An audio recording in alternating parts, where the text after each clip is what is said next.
Hello, hello, hello. Good evening. How is everyone? Before we get started with the trial, I want to show you a video I found today. We'll watch that first and then we'll get right into the trial.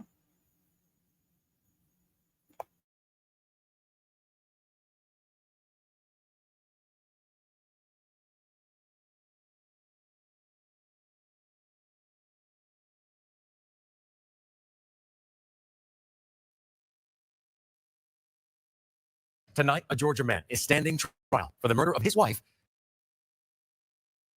Tonight, the trial continues for a man accused in the cold case murder of his wife. Tonight, a Georgia man is standing trial for the murder of his wife, who was also the daughter of a convicted serial killer.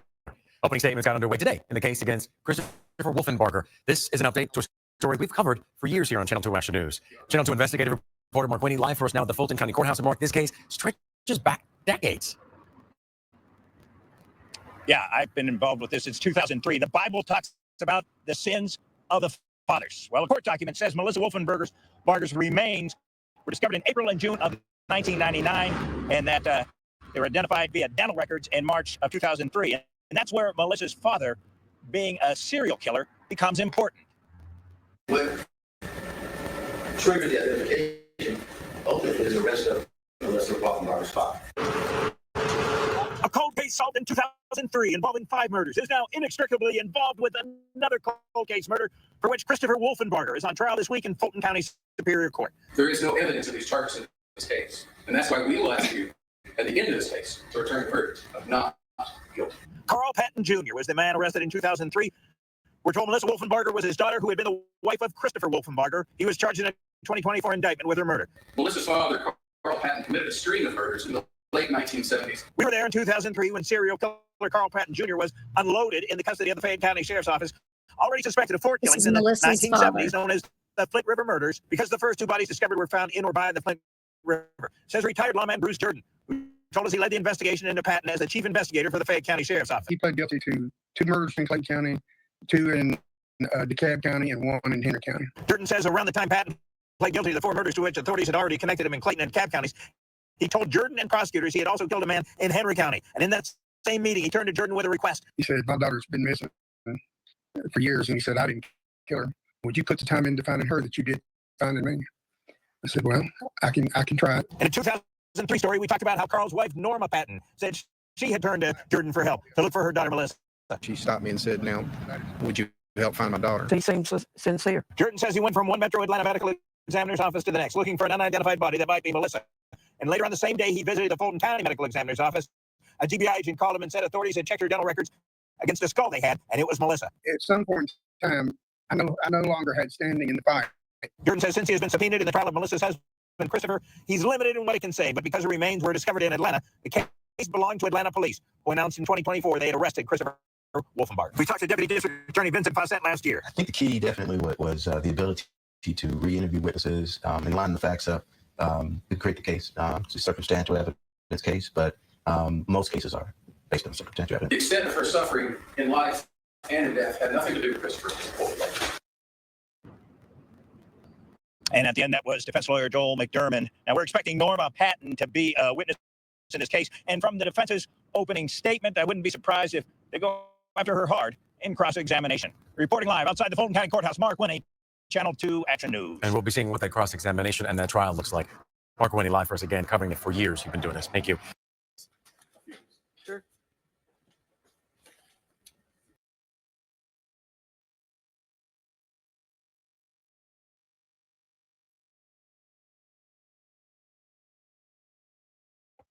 What do y'all think? Especially the mother and the family did not see any signs that the father could be a serial killer. I believe that the father did not do it. And then whenever he was even arrested, he begged them to look into her case. So let's start watching the trial.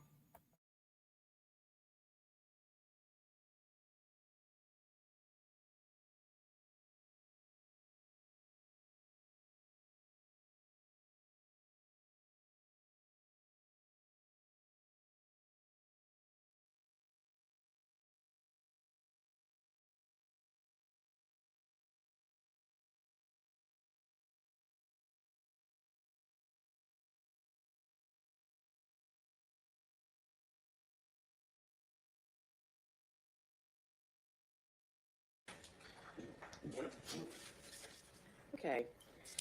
Madam Court Reporter, are you ready? Madam Court Reporter, are you ready? Yes. State ready? Yes, Your Honor. Mr. McDermott, is the defense ready? We're ready. Okay. Okay, this is going to be Thursday, August the 21st, in the trial of the State of Georgia versus Christopher Wolfenbarger, case number 24 SC 004201. I'll note for the record that Mr. Wolfenbarger is present here in the courtroom along with his counsel, and that the state's counsel is also present here in the room. I have a couple of questions just in terms of logistics. At the end of the day yesterday, I had asked if the state was going to rest. Is that the expectation, or do we expect that we're going to have some more witnesses from the state? State's going to rest. Okay. Will there be motions that I need to take up from the defense, or here's what I ask. Logistically, I'd really like to go directly into the state rests. Defense, call your first witness if I can. We have a motion, but we don't mind doing it just very quickly, and then at the lunch break, expand on it, as long as there's no waiver or contention that we didn't properly raise it. I mean, we do that in federal court all the time, say, we're hereby, moving for directed verdict on every count, on every element. We just agree that we'll expand on it, when the jury's not having to wait. Seems fair. Mr. Bussett, you agree? Okay. So if I bring the jury out right now, and you've already reserved your right to move for directed verdict, if I say state, call your first witness and get your next witness, then you say the state rests. Mr. McDermott, you ready to call your first witness? Okay.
Witnesses are here, Okay. but two of them are in restrooms.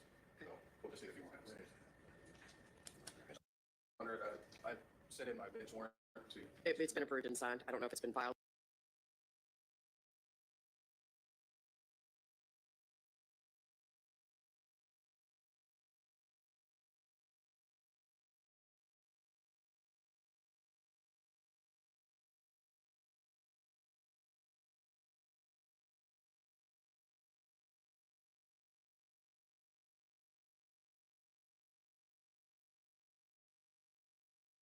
Yet, or if it's been sent back to you, but I'm aware of it and I have signed it.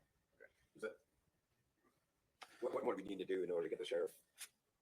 That is a question for Ms. German. So let me find out where she is in status and who she's notified. Ms. German, when you get a moment, if you could, one, let me into the Zoom, and two, come here for just a moment, please. Thank you.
So,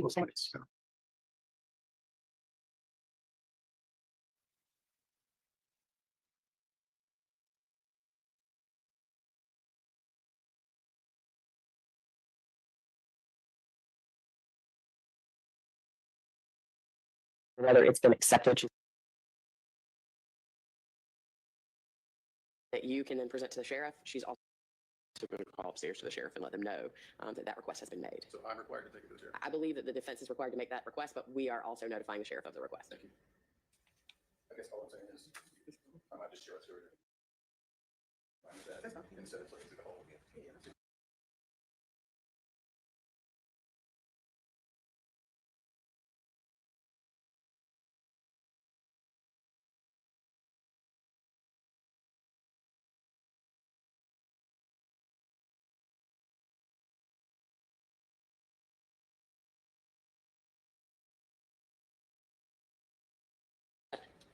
Mr. McDermott? I have a moment, Your Honor. Yes.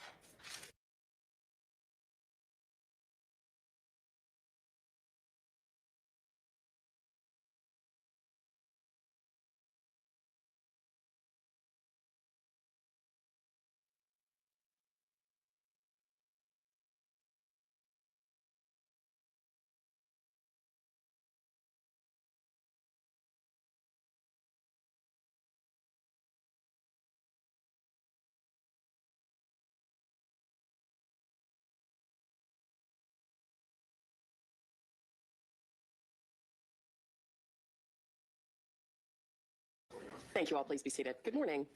Thank you for your patience this morning. We are ready to go ahead and get started. Mr. Fossett, the state may call its next witness. Yes, Your Honor. You got it this time to state the rest of the case. Okay, thank you.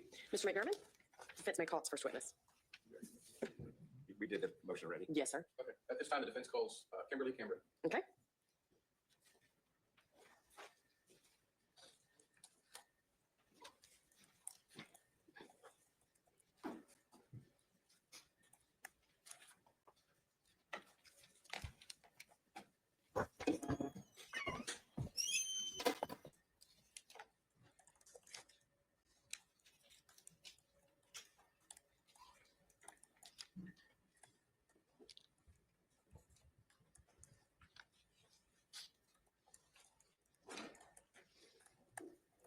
Come on up to the witness stand, please, ma'am. And when you get there, before you have a seat, if you'll turn around and face the deputy and raise your right hand, he'll swear you in, okay?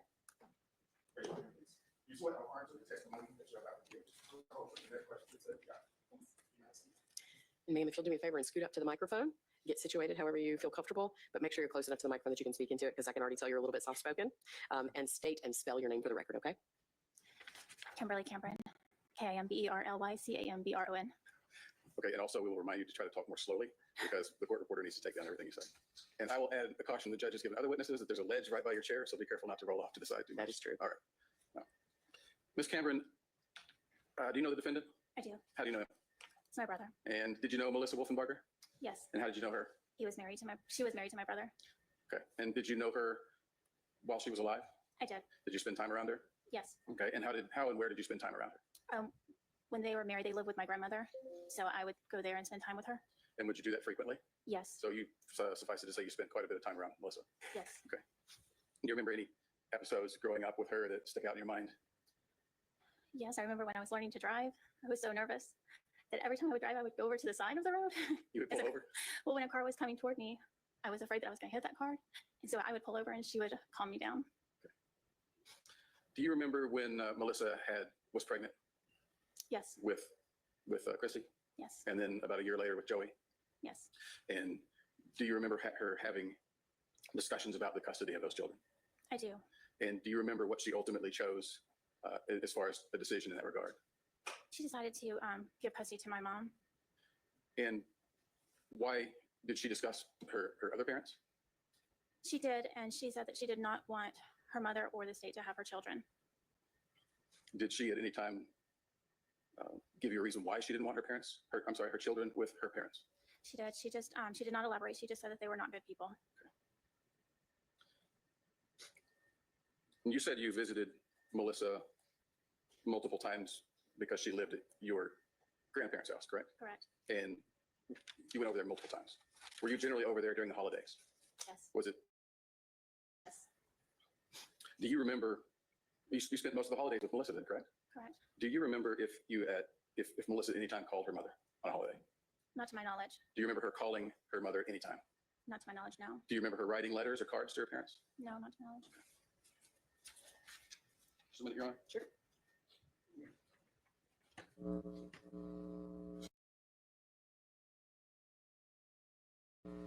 No further questions, Your Honor. Thank you. Questions for this witness? Yes.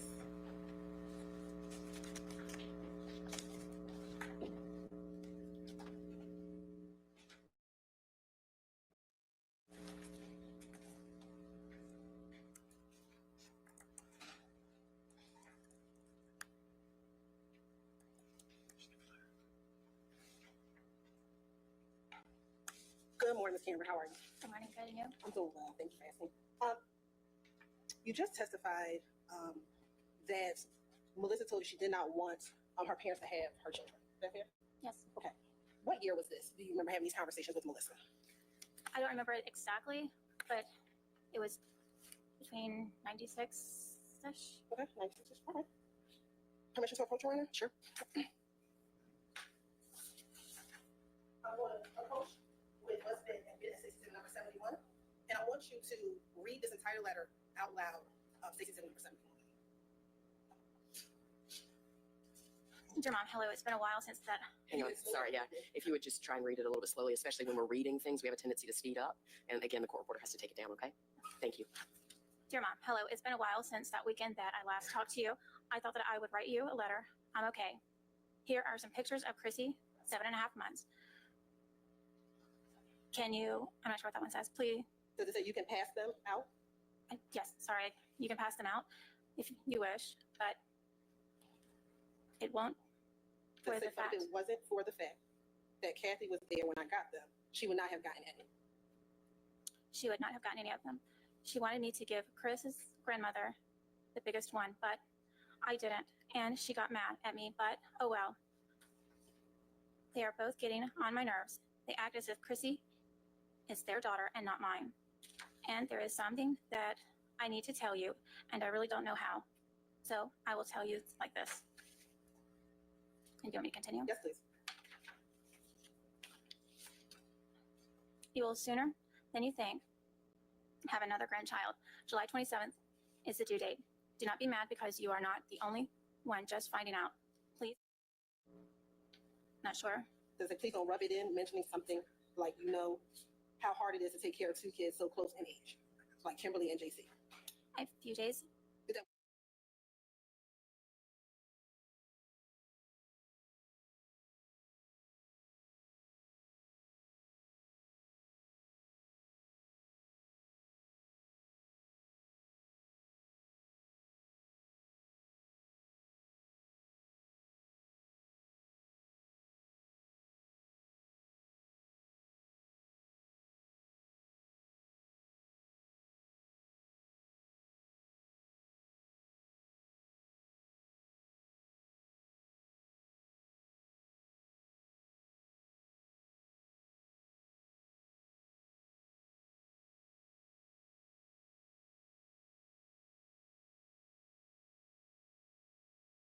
Other girl. No names have been picked out yet, and I know not what to expect at baby shower, so I won't ask, but feel free.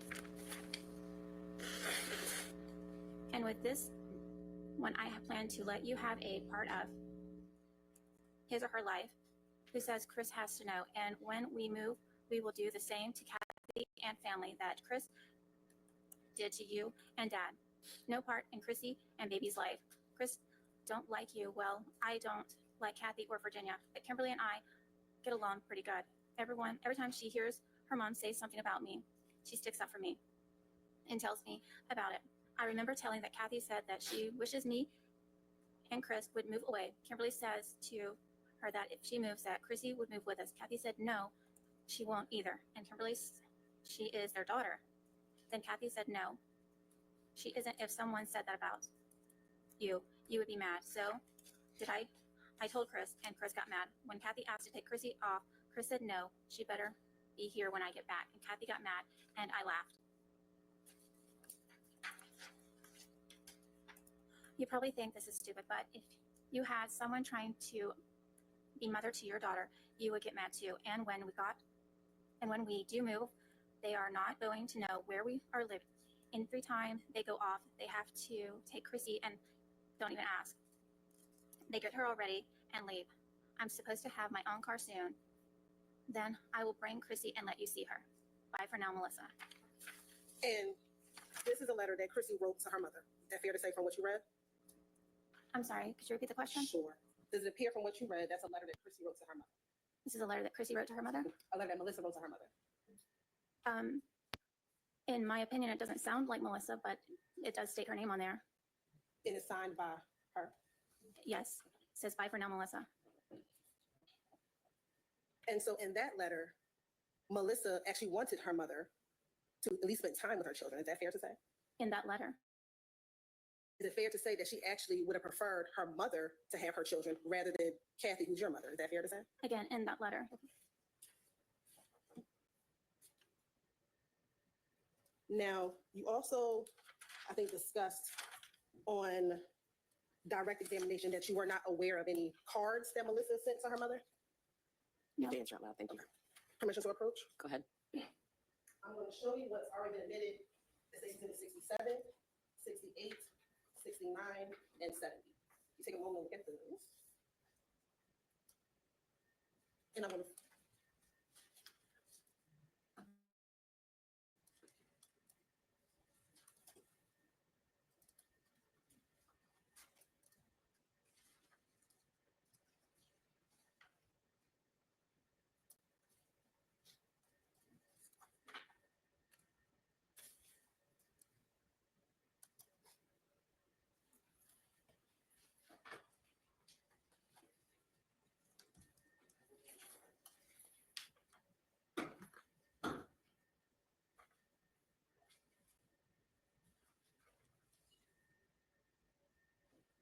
first look at Exhibit 67.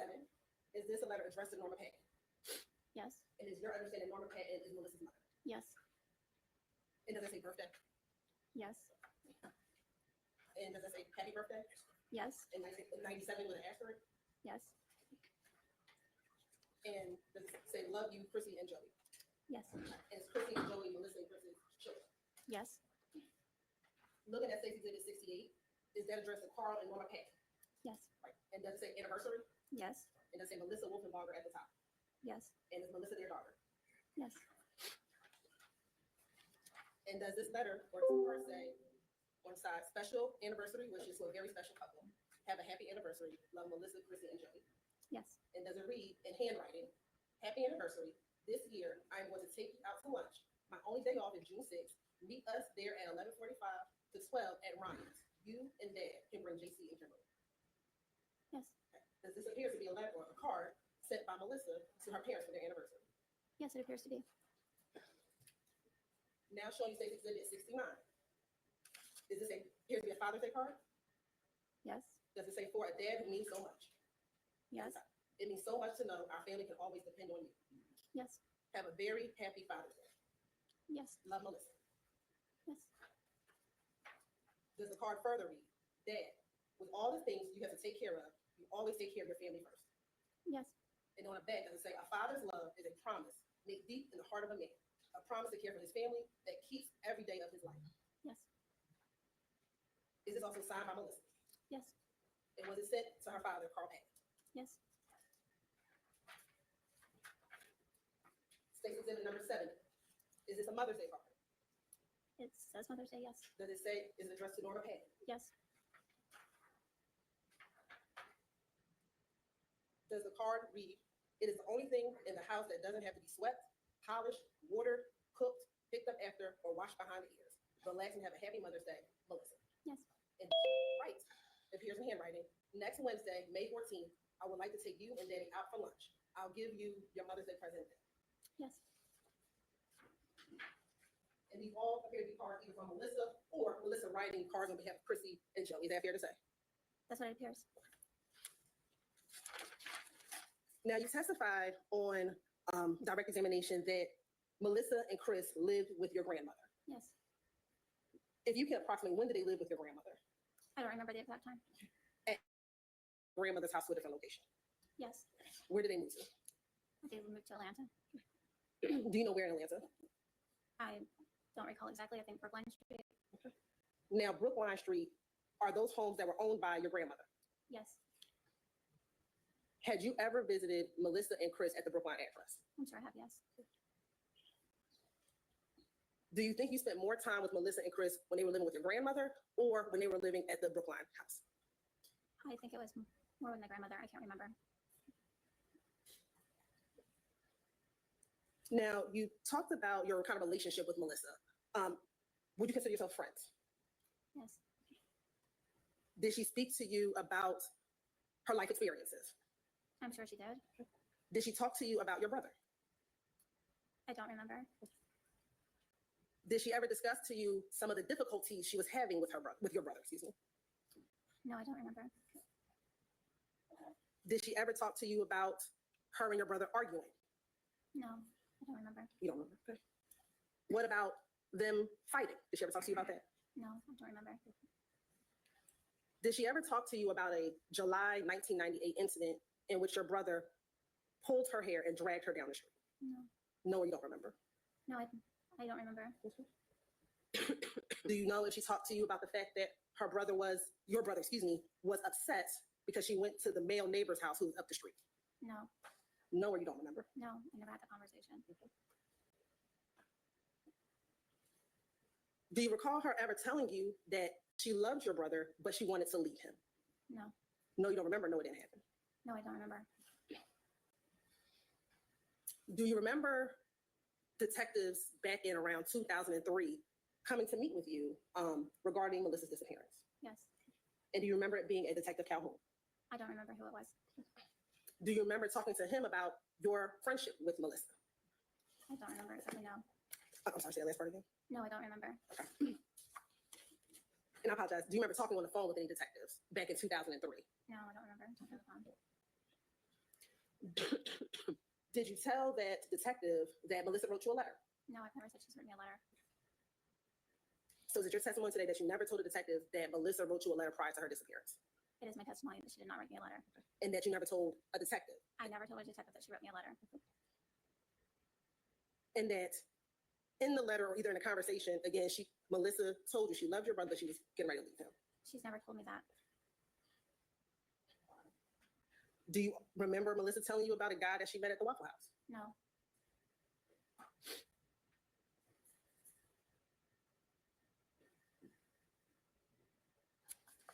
And do you remember telling any of that to a detective over the phone in 2003? I never said that. I don't. On the phone, no. I never. Your mom, Kathy Wolfenbarger, she raised Melissa and Chris's children. Yes. Is it fair to say that your mother never talked about Melissa here? Can you rephrase that? Sure. Is it fair to say that your mom did not speak about Melissa to her children after Melissa disappeared? I don't know. Is it fair to say that your brother did not speak about Melissa to their children after Melissa disappeared? I don't remember. But they did take the children to Melissa's funeral, so I'm sure at some point they did talk to her, both of the children, because they were younger. Would you agree with me that the funeral was in 2003? I don't remember exactly when it was.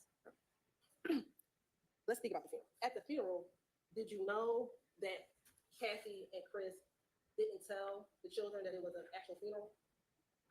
Don't know. Did you know that Chris nor Kathy actually wanted to go to the funeral? I don't remember what their feelings were. Let me ask, when the kids were younger, did you ever talk to the children about Melissa, your friend? I don't remember exactly.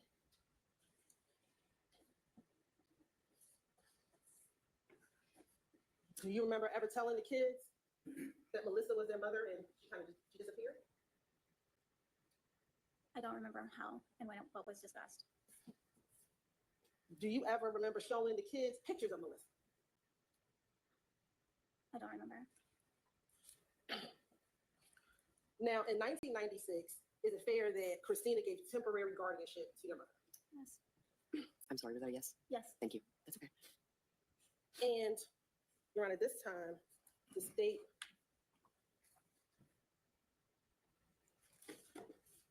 is going to ask to admit States Exhibit 81 and 82, which are self-authenticating documents from the Henry County Probate Court regarding the guardianship of both Christina Wolfenbarger and Joseph Wolfenbarger. Mr. McDermott, No objection. 81 and 82 are admitted. Thank you, Your Honor.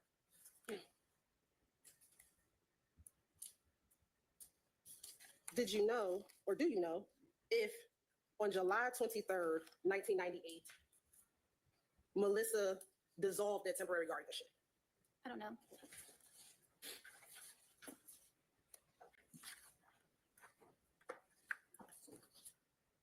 Well, first, show you States Exhibit 81.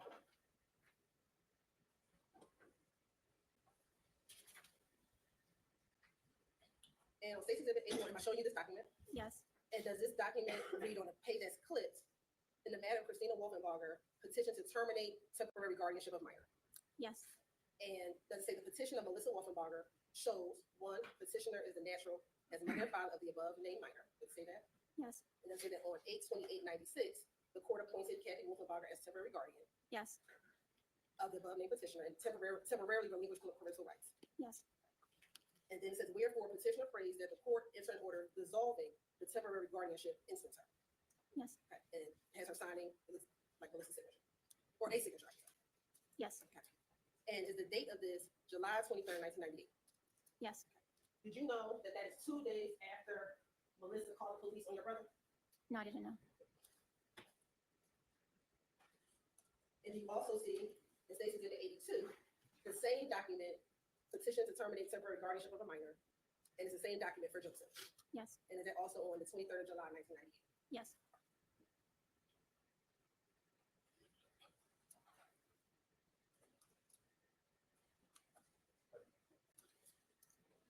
And were you aware that about a week later, on July 29th, 1998, Melissa then asked for permanent guardianship or gave your mother permanent guardianship of the kids about 2 weeks later?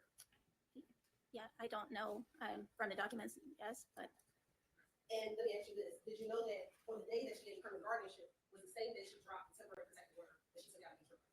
I don't know.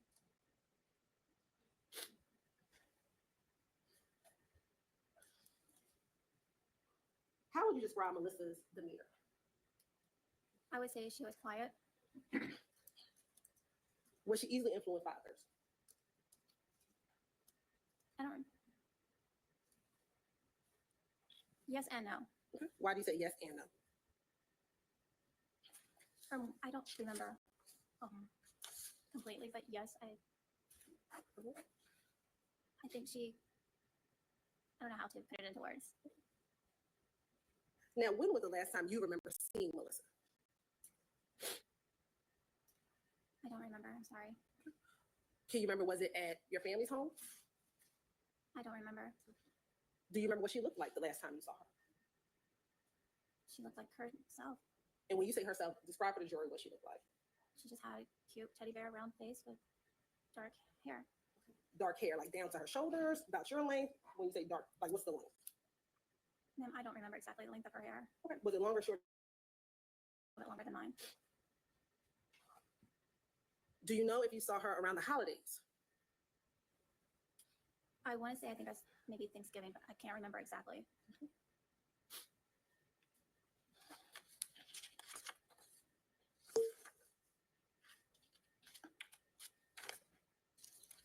Now, are you familiar with any of the podcasts that have come out regarding this case? No.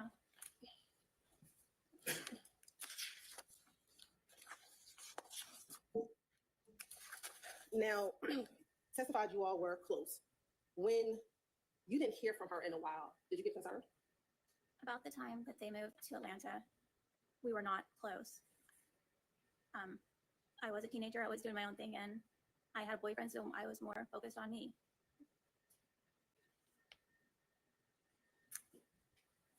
And I get it, teenager. At some point in time, did you ever, when she stopped coming around, did you ever question where she? I was told that they split up. I don't remember exactly when. Did you ever question if she came by to see her children? I don't remember. I don't remember. Now, in the year of 2000, did you come to learn that there was a missing persons report regarding Melissa? I don't remember exactly when I learned. Do you remember speaking to police in the early 2000s about Melissa's disappearance? Yes. Did you ever speak to your brother about maybe talking to the police about Melissa being gone for a long time? I don't remember what I discussed. And is it fair that the only people that reported Melissa missing was her mother? I'm not sure who reported her missing. And is it fair to say that the only people who have been trying to get some justice for Melissa are her parents, her mother, and her sister? I'm not sure who. Court indulgence for one moment. Sure.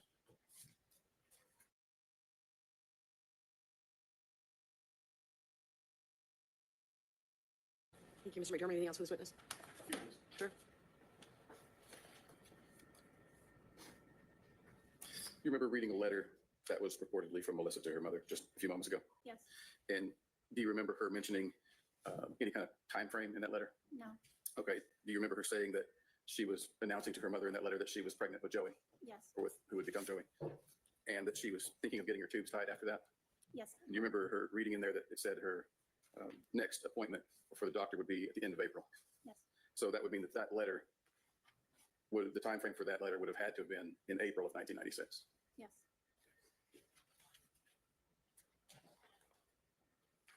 Do you remember it telling the letter communicating? Oh, never mind. I'll back off on that.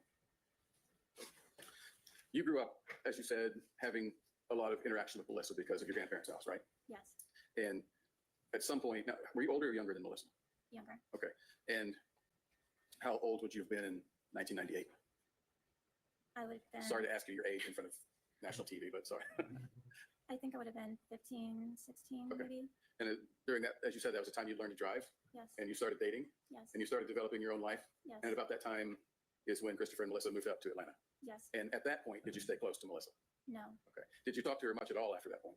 No. Okay. So after 1998, early 98, you kind of diverged into separate lives. Yes. Okay. So that would explain perhaps why you don't have very many memories of conversations with her or. Objection, leading, Your Honor. Sustained. You can rephrase. Okay.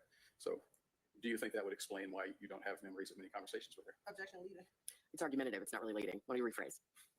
I'll just move on, Your Honor. Sure.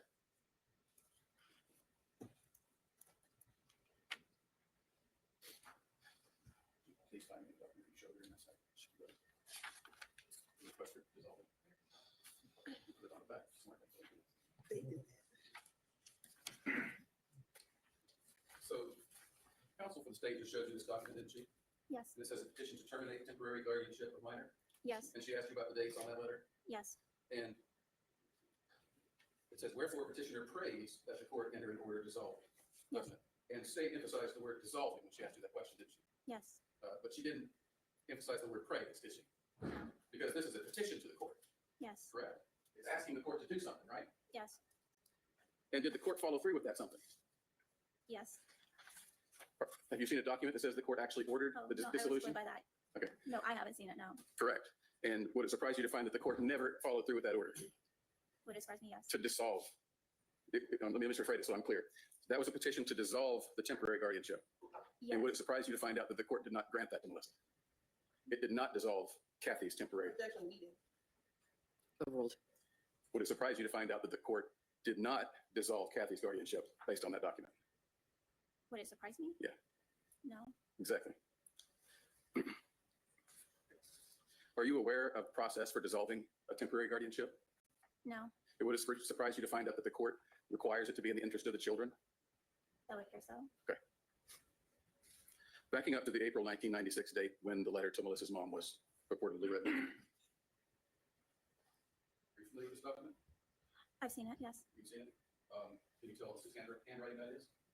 It appears to be Melissa's. And whose name is on that document as a signature? Melissa Wolfenbarger. And does that appear to be an original document or a copy of the document? Appears to be original.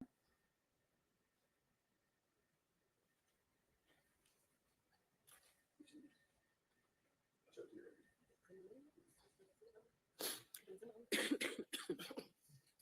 We won't let him. Your Honor, if I could have a moment, we need a defense sticker. Okay. And you're on Exhibit 11, so. Thank you. We cleared off our desk for the court yesterday, and There you go.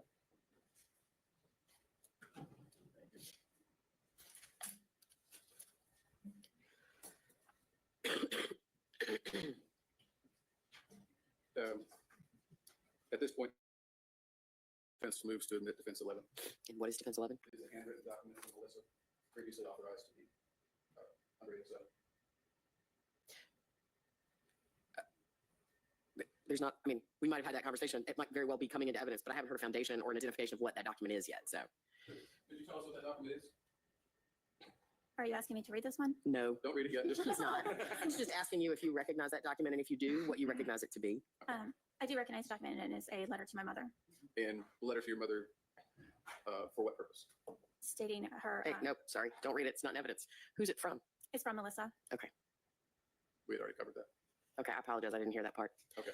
So may I move it into evidence at this point? Any objection? No, Defense 11 is admitted. Now, would you please tell us the content of that letter? It's Melissa telling my mother that she wants to give her temporary custody of Chrissy and the baby that she's carrying. And it's dated June 20th, 1996. June 20th, 1996, Yes, and that would be roughly 2 months after April of 1996. yes.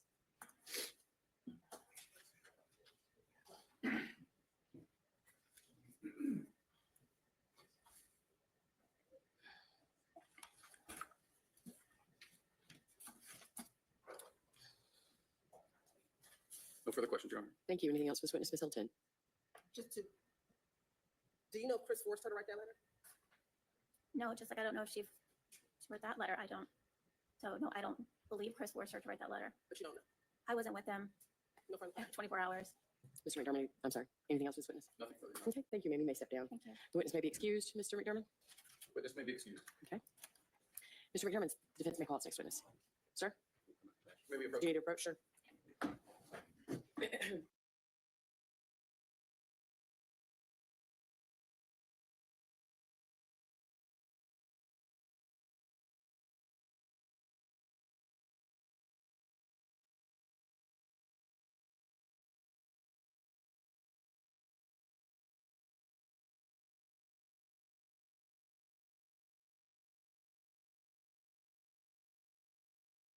Defense may call its next witness. Defense called Kathy Wolfenbarger.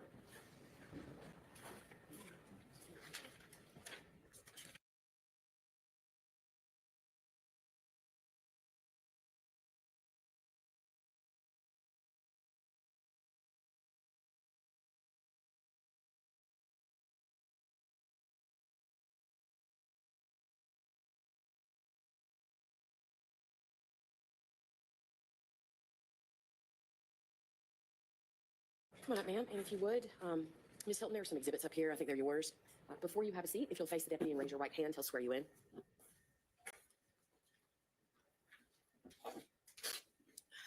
You swear to honor to the testimony that you'll have to give the truth, the whole truth, and nothing but the truth. Yes. You state and spell your name. Kathy Wolfenbarger, CathyWolfenbarger.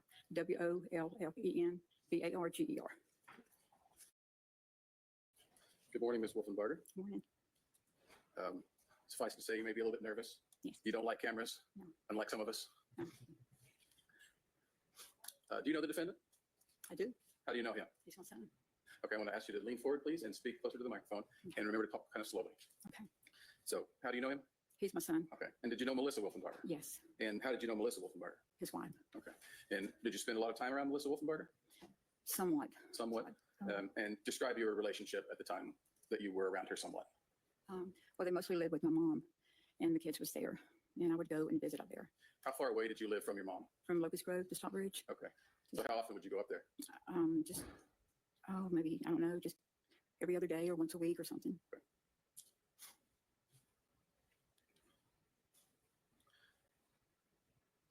want to show you a document that's already been admitted into evidence. Are you familiar with that document? Yes. And can you describe what that document is? Melissa giving me temporary custody of the children. And when she gave that to you, did she give you any reason why she was choosing you as opposed to someone else? She does not want them down her parents' house.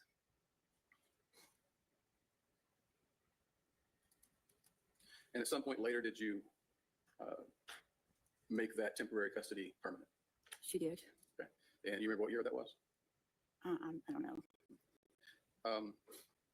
And when she had you do that, did you go down to the courthouse or how did that work out?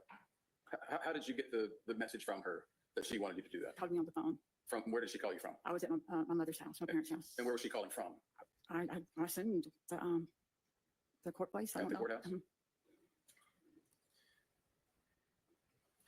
Do you remember when Christopher and Melissa moved to Atlanta? Just generally speaking. I'm not sure. Do you remember that they moved to Atlanta? When they moved to Atlanta? That they moved to Atlanta. Yes, they did move to Atlanta. Okay. And do you remember what street they moved on to? Brookline. Okay.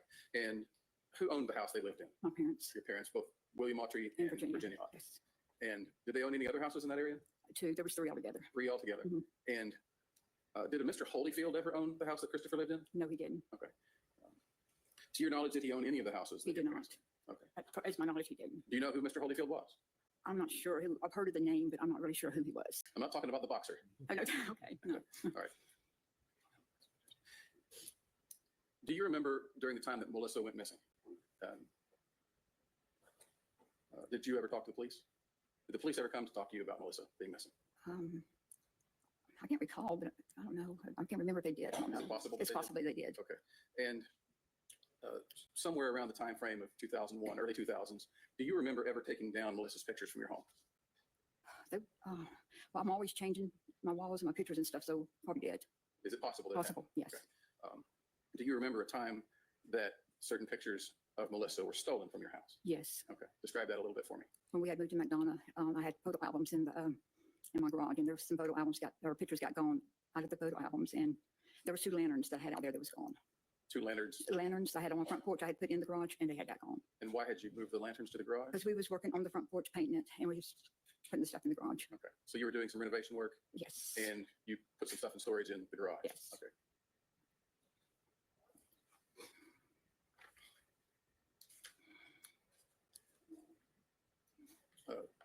No further questions at this time, Your Honor. Ms. Hilton, any questions for this witness? Yes, sir.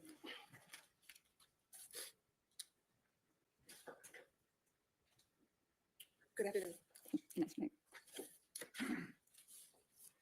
Now, you just spoke on direct examination regarding the homes your parents owned on Brookline. The homes your parents owned, I touched the mic. The home your parents owned on the Brookline Street in Atlanta. Yes. You said it was three homes, There was duplexes. duplexes. Yeah. But were there three duplexes that they owned? Yes. And is one of the addresses 823 Brookline? Yes. Was another address 824 Brookline? Yes. And what was the third address? I'm not sure. I'm not sure. Now, these homes, are they the homes that you grew up in? The 823 one was. 823 you grew up in. Did you have other family members in 824 in the other? My uncle.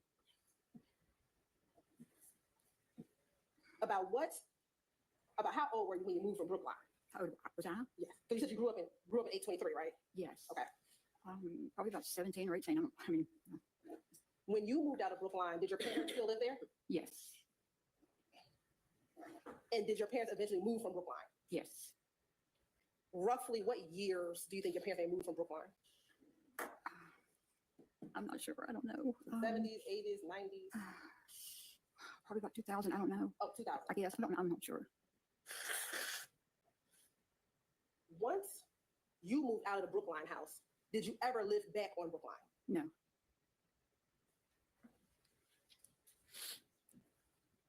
Once you moved out of Brookline, how often did you go back to Atlanta? No, I don't know. I apologize, ma'am. I've heard everything you've said so far, but if you'll just make sure and speak up a little bit into that microphone. Thank you. I'm sorry. Would you ever go to Brookline to check on the homes on Brookline? To check on, no, why would I? No. No. At some point, did your brother Rick live in one of the houses on Brookline? Yes.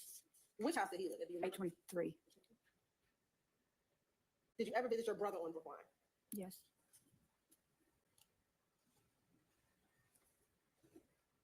Did your brother live at 823 Brookline in the late 80s, early 90s? I'm sure he did. I'm not sure, I guess. I mean, Would Chris ever visit your brother Rick at the 823 Brookline house? I don't know, because I mean, I guess, I don't know.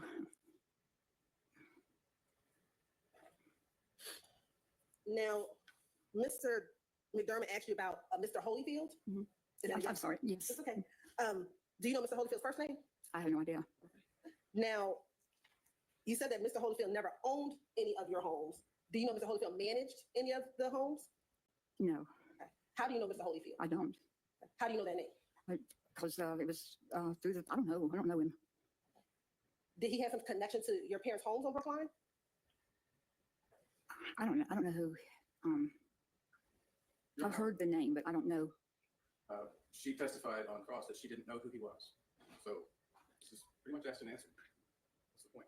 Overruled. Go ahead. You said you know the name. Mm. Why do you know that name? For the houses, I don't know. I don't know.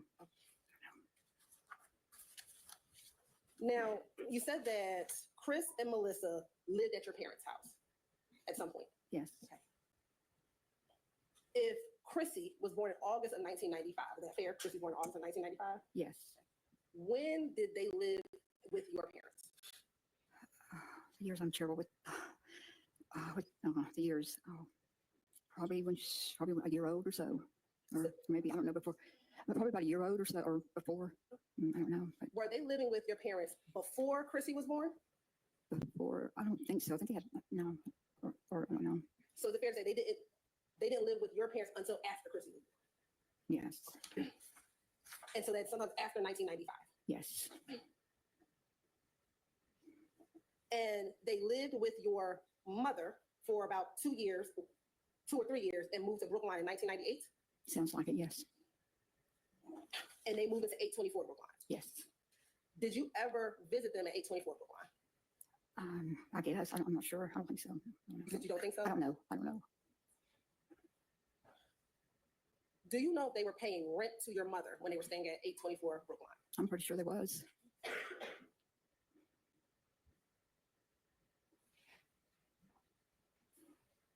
Now, in 1998, at least the early part of 1998, you had temporary guardianship of Chrissy and Joey, correct? Yes.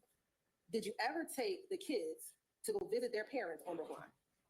They would come and visit them. Yeah, they would come. Yeah. When you say they would come, will you bring the kids to Brookline, or are you saying they mean Melissa and Chrissy would come to you? Chris Willis would come in there. They would come to visit you? They would, yes, they would come, yes. Did you ever visit Christopher at his job, at any jobs he ever had? No. Do you know where your son was working back in 1998? I'm not sure, but they said the glass place is what, is it, I don't know. Have you ever been to the glass? No, I don't even know where, no. You said you don't even know where it is? No.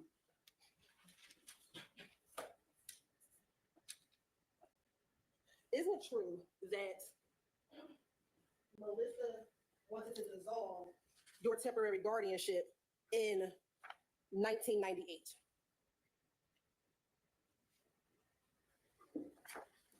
No.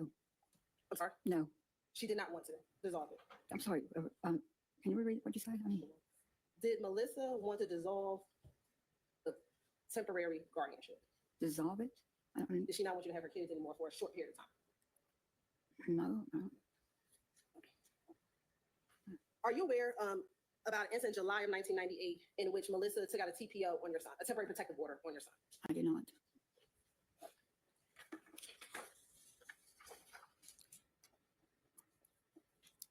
Did you ever go to court with your son to answer to a temporary protective order?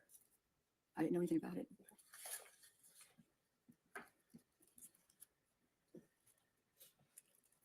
When Chrissy and Joey were younger, isn't it true you wanted them to call you mother or mom? No, they just called me mom, but they knew I was their grandmother. Did you ever tell Melissa, Chrissy or Joey about Melissa after she disappeared? I told them we would go look for her, but we didn't know where to go look.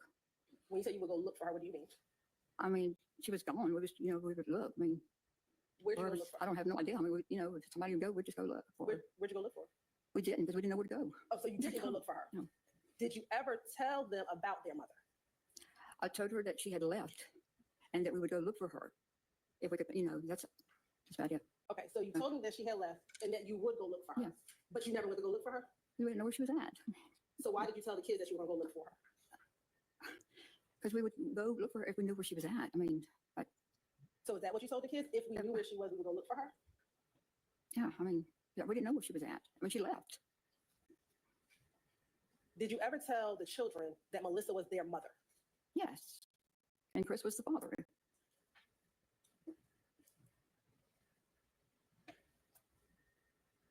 Now, you talked about, I guess, Melissa's pictures being stolen. Is that what you told Mr. McDermott? There was pictures. Yes. Tell me about that. So was just Melissa's picture stolen or all the pictures were stolen? There was pictures in my photo albums was gone, and some of them was the pictures of Melissa. Yes. So was it only the pictures of Melissa that were stolen? Pictures of her and Chrissy and just of the kids, and her. Did the children ever ask you, strike that, let me ask a better question. Do you recall Chrissy and Joey finding pictures and asking you about Melissa in those pictures? No. Do you recall not telling them who Melissa was? No. Do you recall once they began questioning you about Melissa, taking the pictures and putting them in a shed? No. Is there any reason anyone would have to make that up? I have no idea.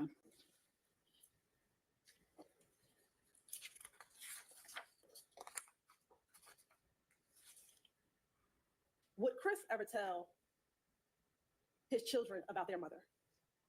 I'm pretty sure he did. Did you ever see Chris do it? No, he would have them. How often would he have kids?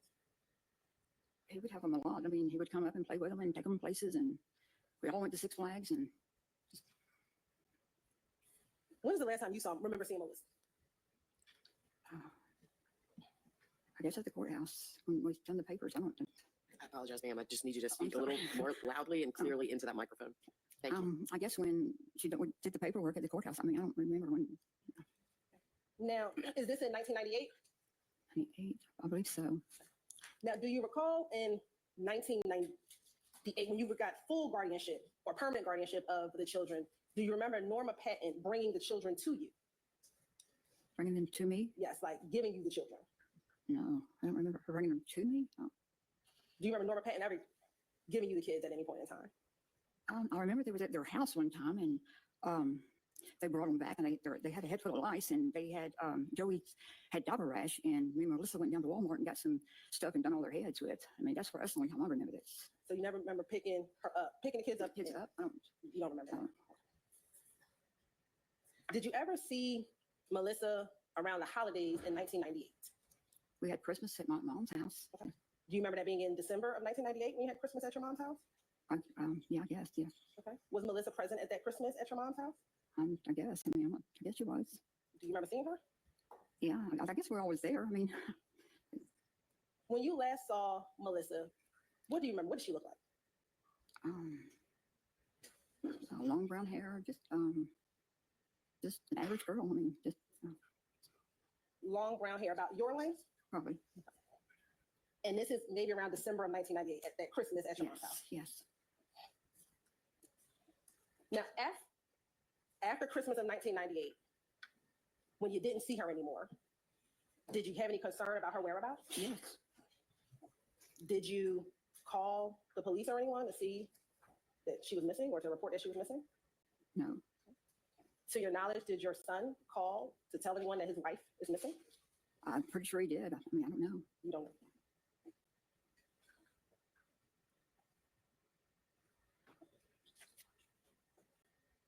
In 2000, do you recall a detective from the Henry County Police Department coming to speak to you about Melissa's disappearance? In 2000? Yes. I don't remember. And do you remember being reluctant about giving him information about Chris? I don't remember that. No. Do you recall this detective wanting to kind of make contact with Chris so he can talk to Chris about his wife's disappearance? I have no recall about any of that. No.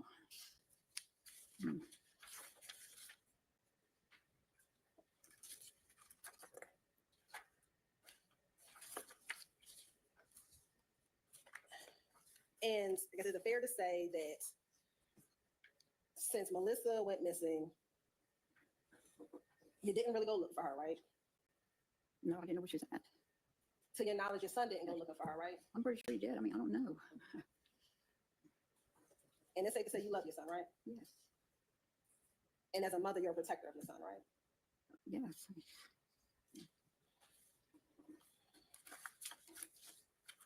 Court's indulgence. Sure.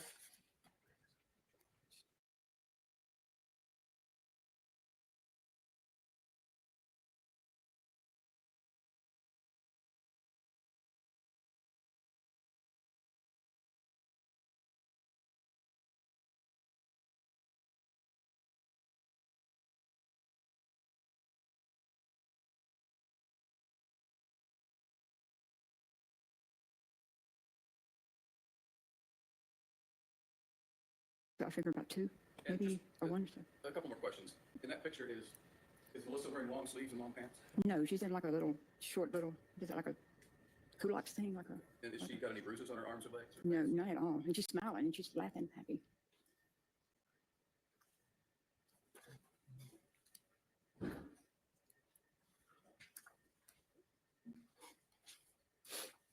I don't have anything further. Ms. Hilton, any additional questions for Ms. Witness?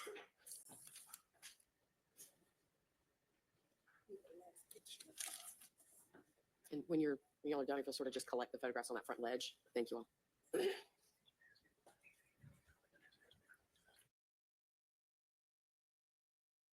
First, ask you this. In 2023, around December of 2023, did members of the Fulton County District Attorney's Office and Investigator Shepard come to your home or your daughter's home to speak with you?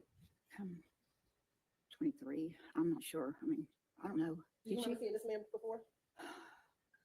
Oh, no. Do you remember him? Seeing him? I think I've seen him before. I mean, yes. Was that at your home? At my home? I don't think it was at my home. I don't remember. I don't know. It just, do you remember anyone in the 2020s coming to talk to you about Melissa's disappearance? yeah, they came to my daughter's house. Was it last year or something like that? And that was before Chris got arrested. Is that fair to say? Before, yes. I think it was in January. Now, we talked about these pictures. Looks like graduations, fishing trips, birthdays, kindergarten graduations. And these are all events that Melissa didn't have the pleasure of enjoying. Is that correct? She was in some of the pictures. She's in one of the pictures, right?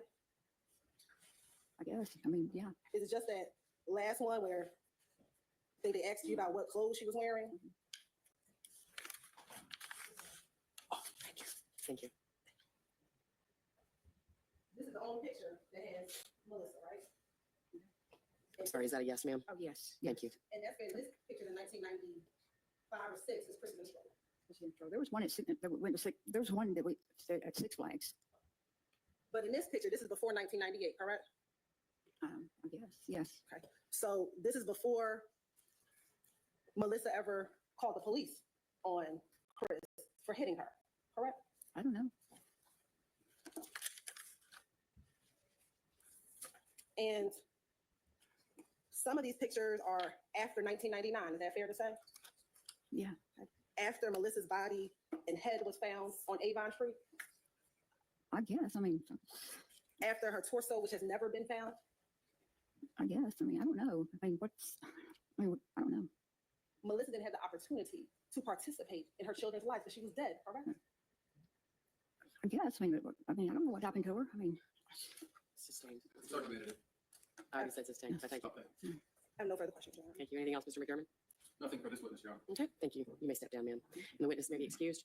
Mr. McDermott? Okay, the witness is excused. You would just leave that there, ma'am. Thank you.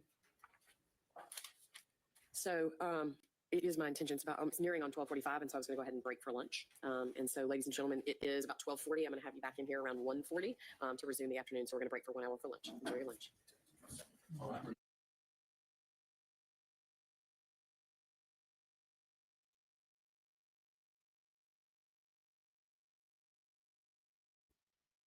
Wow, what do you all think? Want to tell, but she knows something, I fear. Just my opinion. Okay, let's teleport through lunch.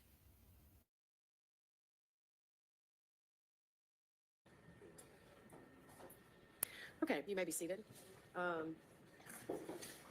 Mr. McDermott, I need at some point to have a conversation with Mr. Wolfenbarger in terms of his intentions regarding testifying. Is that a conversation that you already had with Mr. Wolfenbarger, and that's a decision that's been made by Mr. Wolfenbarger to your satisfaction? Not quite. Not quite. I want to talk about that. Okay, so talk about it over lunch, and then perhaps we'll revisit it when we return from lunch before the jury comes back in? Yes. Okay. Anything else the parties want the court to take up before we adjourn for lunch? Nothing to say, Your Honor. Nothing for the defense. Okay, thank you. We are in recess until, for that reason, if you guys could come back a little closer to 1:30 instead of 1:40. Your Honor, off the record. Yes, sir. I'll just be frank.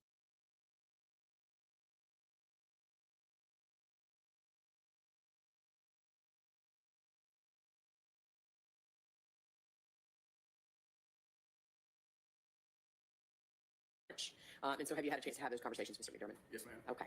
So is now acceptable to you for me to inquire with Mr. Wolfenbarger? Yes. Okay. Mr. Wolfenbarger, so I'll tell you, like I tell witnesses, I'm going to ask you a series of questions, and when you answer, I'm going to need you to answer out loud so that the court reporter can take down your response. Do you understand, sir? Okay. So, Mr. Wolfenbarger, do you understand that you have a right to testify in this trial, and that if you want to testify, that nobody can prevent you from testifying? Okay. And do you understand that nobody can make you testify? That is, you have a right to not testify if you don't want to. Okay. And do you understand, sir, that you, not your lawyers, are the person who makes the decision whether you will testify or not testify? And do you also understand, sir, that if you do not testify, then upon request by you or your counsel, that I will instruct the jury that your decision not to testify cannot be used against you in their deliberations? Okay. So you do understand that? Okay. And do you understand that if you choose to testify, you won't just get asked questions by your own lawyers, you will also be subject to cross-examination by the state's lawyers? You understand that, sir? Okay. Now, I don't want to know what you've discussed with your attorneys, but have you had a chance to discuss with your attorney the decision whether you will testify or not testify? Do you need any more time to talk to your lawyers about that decision? Okay. Having had an opportunity to talk with your attorneys about that decision, do you wish to testify in this case, or do you not wish to testify? You do not wish to testify. Is that correct? Okay. So thank you, Mr. Wolfenbarger. Based on your responses to my questions and your representations regarding having had ample time to discuss that issue with your attorneys, I find that Mr. Wolfenbarger has made a decision to not testify, and that decision has been made with an understanding of his rights, and that decision is knowing, voluntary, and intelligent. The second issue I wanted to take up with y'all is, it might not matter at this late hour, but my understanding is that the Sheriff's Department has now acknowledged that warrant and said they are taking care of it. So I don't know what that means, but it is what it is. That's what the deputy told me as well, and it's unclear how we can kind of monitor it, but I know in the past when I tried to call the warrant division, they rarely give me much information, but I've taken their word for it. They're working on it, and we'll either stay in touch with you or maybe the DA's office, and I can try calling the warrant division. I just know they're usually very reluctant to give information on the phone. So. Okay, thank you. Now, the other thing I wanted to take up, I don't know how long it might take and where we are in terms of how much more time we might need with the jury today before we would be ready to for the case to be done. But we do still need to revisit the matter of the motions that the defense wanted on the record in terms of any motions at the close of the state's case. As we put on the record earlier, in an effort to be efficient with the jury, we went ahead and reserved your opportunity to raise those objections or those motions after we went ahead and proceeded with the state resting in front of the jury and then y'all going forward with some witnesses that you had. Yes. Okay. At this time, in light of the state's having rested its case, we would move the court for a directed verdict of not guilty on both counts. On malice murder, the state has not given any evidence of the cause of death. They have not shown any evidence that Christopher caused Melissa's death. They've not shown any evidence that she died unlawfully. On felony murder, they've not given any evidence that an aggravated assault occurred. Evidence that an assault occurred.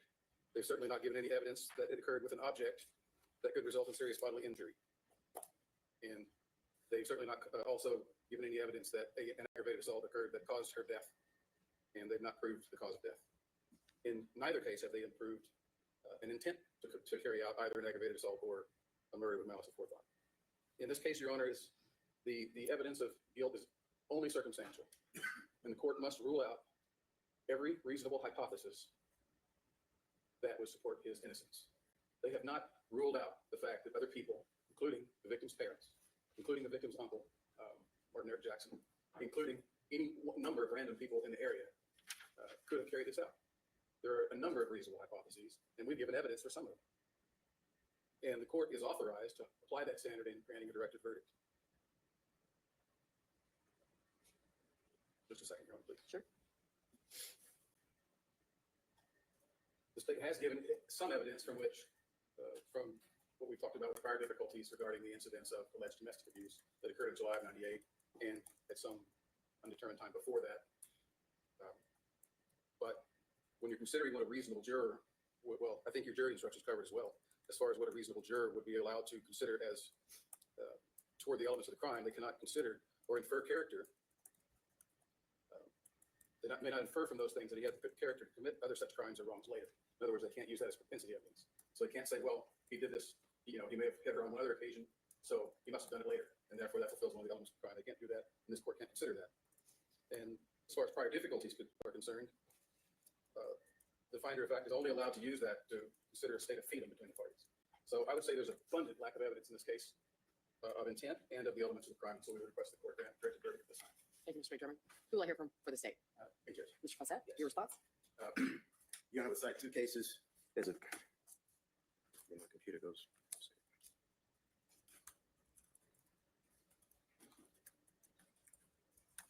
Your Honor, we cite two cases as authority for the court to base this decision on. The first case is Odom versus Hughes. That is a Georgia Supreme Court case, 293 Georgia 447, 2013. Second case is Miller versus Lynch, 351 Georgia Pellet, 361, 2019 case. It ultimately speaks to the decision before the court when there's conflict and when there is no conflict in the evidence that's been presented by the state. Miller states the trial court may direct a verdict only if there is no conflict in the evidence as to any material issue, and the evidence introduced with all reasonable deductions therefrom shall demand a particular verdict. Where any evidence, even slight evidence, supports the opposing party's case, the directed verdict is improper. So, first, the state is not required to prove evidence of motive, but the jury is authorized to consider evidence of motive. In this case, I would cite evidence of three different potential motives for this defendant to murder Melissa Wolfenbarger. First was the pending state court case from the July 1998 incident. There was a battery, and even though Melissa wrote an affidavit saying that she no longer wanted to pursue the TPO, we know from the March 29th, 1999 date that that criminal case was still pending. I think the fact that that case was still pending and that Melissa was murdered and was unavailable to attend, her head being found a month after that case was dismissed when they couldn't locate her, I think the fact that there was a pending case, the jury could consider. I think that the fact that this defendant was aware that Melissa Wolfenbarger was seeing an individual he referred to as Mike, we heard testimony from and confirmed, corroborated that. The fact that she was having an affair is another form of motive, possible motive for this defendant to murder Melissa Wolfenbarger. And we also know from Melissa's mother, the letters, and this defendant's own mouth that Melissa planned on leaving this defendant. All three of those independent, separate, possible motives for this jury to consider as reasons why this defendant would want to have Melissa Wolfenbarger murdered. There are prior difficulties. And those prior difficulties further corroborate the battery that occurred on July 1998. There are three instances of the prior difficulties. The first in the beginning of the year, I believe it was February or March of 1998, where Tina Patton describes seeing marks around the neck of Melissa Wolfenbarger. As does the officer, Marlon Sutton, describes the events that took place on July of 1998 when he, according to his report, observed bruises and abrasions on the person, Melissa Wolfenbarger. And then we have Thomas Dixon at the end of December 1998, which he's relaying information about the continual abuse that Melissa endured during that period, during that year. And also, again, how she planned on leaving him. I would say that from the testimony of the medical examiner's office, the medical examiner, Dr. Terry in particular, her testimony was that she does not, in her expert opinion, believe that Melissa Wolfenbarger died of natural causes. That is from the circumstances of the facts that she reviewed, the fact that there were true marks on the person, the bones of Melissa Wolfenbarger, on the neck, on the limbs, on the femur. The fact that the bags appeared to be situated to where she was, in her opinion, murdered at a different location, and those bags were placed there very recently to the time that they were located. Because of the rip in the bag, she isn't able to tell the time of death. You know that the head had not been outside of that bag for more than a day because there were no maggots, there were no insect activity. The doctor couldn't say whether or not the remains had been refrigerated and dropped off. That was a possibility. She also couldn't say, she couldn't say whether or not Melissa had been strangled because the parts of her neck were missing for her to make that determination. She couldn't say if she had been strangled. She couldn't say if she had been choked, stabbed, shot, or a number of other different manners of death were just not available for that determination because of what was missing. And I don't believe that the defendant should be able to benefit from how well he was able to dispose of her body. The statement from Dr. Terry is that the circumstances lead her to no other conclusion, that it's highly likely that she died of homicidal violence. And I think that that in and of itself are facts sufficient enough that the jury should decide this case. I would ask that the court deny the defense motion. So I agree with you absolutely regarding the murder charge, that there is evidence from which there's evidence in the record that would create issues for a jury regarding the fact that homicide occurred and the fact that Mr. Wolfenbarger may or may not have caused that homicide, which are issues for the jury. So I'm going to deny your motion on the count one for murder. I think for largely the same reasons, I should refrain from granting a directed verdict on the felony murder. But I mean, candidly, I do have some concerns about the fact that even if there are clearly facts, the circumstances of her being found, right, that would support an inference, right, a reasonable inference if the jury decides to make that inference that the cause of her death was homicidal in nature. There's not any facts from which we can determine that any sort of weapon was used against her in any offensive manner. So how do I reconcile that? Well, so it's not required for it to be a weapon. A weapon per se weapon. So it's not required that the weapon be per se like a gun. Guns per se weapon is by statute, but any object that has a possibility of causing serious violent injury. Right, but there's no evidence of that. That's my point. I can infer that she was killed by homicide because of, for example, a jury could infer that from the circumstances of how she was found and how her body was dismembered and disposed of. But can you also rationally infer that she must have been assaulted with an object which, when used in the manner in which it was used, is likely to result in serious physical injury or death? Yes, you can. Okay. And the reason why is because if she did not die of natural causes, there is the inference that there's an intentional act by the part of this defendant to cause her death, whether that is poisoning. That would be a substance that would cause serious violent injury.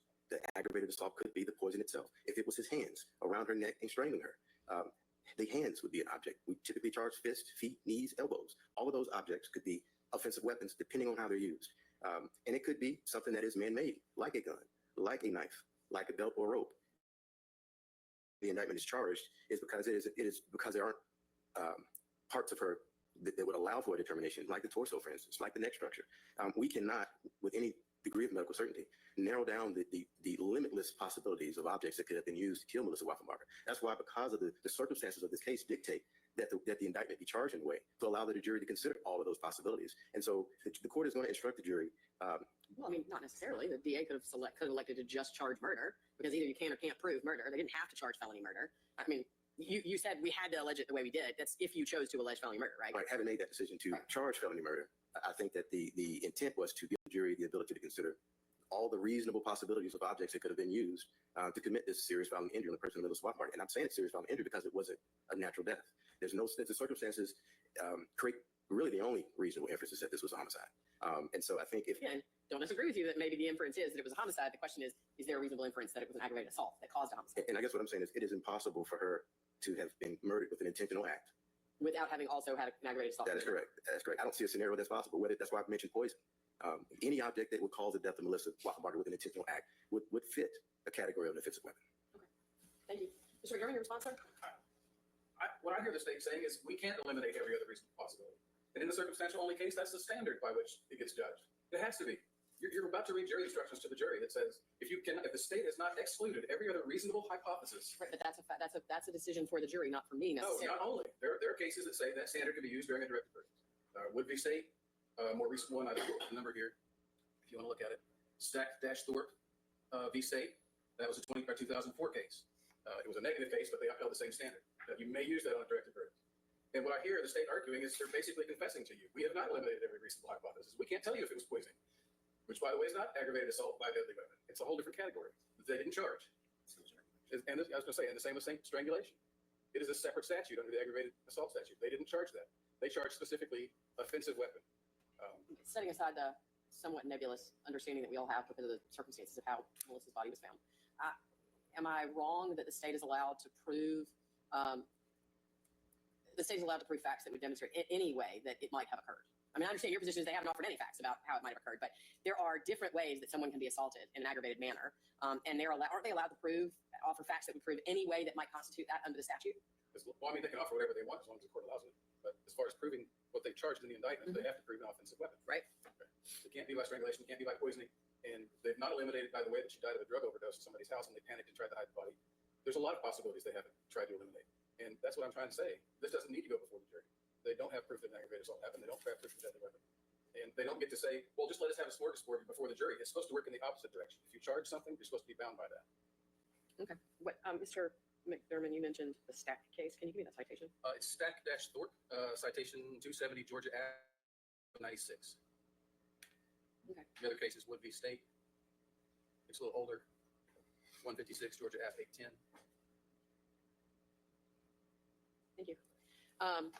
As I've said, I'm going to deny the motion for directed verdict on the count 1 for murder. I'm going to look at the case line, and I'm not going to rule right now on the DV on the felony murder count, which is count 2 of the indictment. Do we have other witnesses that we'll hear from the defense? I have one other witness here. Okay. I was trying to get in touch with another one who's just not going to be available, except maybe by Zoom. Did we discuss that? And then the one we're trying to arrest. Okay, so if I tell you that we're ready to resume for the afternoon and you have your one witness when they're done, and you don't have another witness, are you ready to arrest? What's going to happen then, sir? I still want that other witness here. I'm going to ask for a continuance of this if she's not here. Okay. Obviously, does the state anticipate that there will be some rebuttal just from a timing perspective? Yes, Your Honor. Okay, like how much? Like whole day's worth, or? No, I would say at most an hour, hour and a half. So we're still thinking, other than perhaps this witness and the request for a continuance to find that witness or deliver that witness here, we're still thinking that today we can get the evidence closed in this case. Is that still reasonable to you, subject to this witness? Well, I mean, assuming my witness, yeah, subject to the availability of that witness. If she were here, I would probably need an hour, maybe 45 minutes with her. Okay. Okay. So anything else we need to take up before we bring the jury back in? Nothing on the state, Your Honor. Nothing from us currently. Okay, we're ready for the jury.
Mr. McDermott, the defense may call its next witness. The defense calls. I'm sorry, defense calls. That's okay. He's switched sides.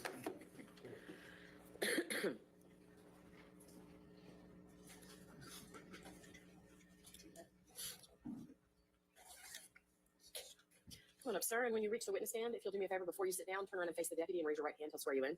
You swear to warrant the testimony that you're about to give. Your Honor, I think I need to get Ms. German to admit me to the Zoom. Ms. German, or Mr. Freehoff, or Ms. Johnson, can somebody admit Mr. McDermott to the Zoom? I think I'm with the state and you think I'm the defendant. Yes, exactly.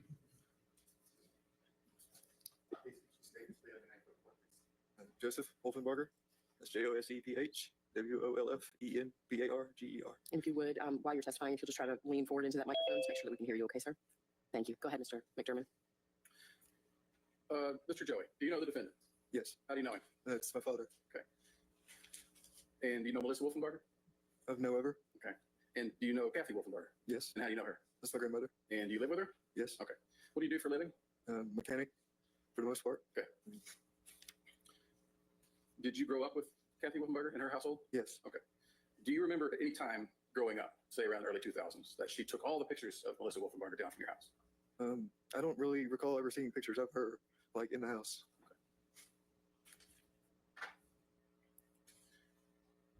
Do you remember at some point in your life being told what happened to your mother? Yes, more so at a young age. And what were you told at a young age?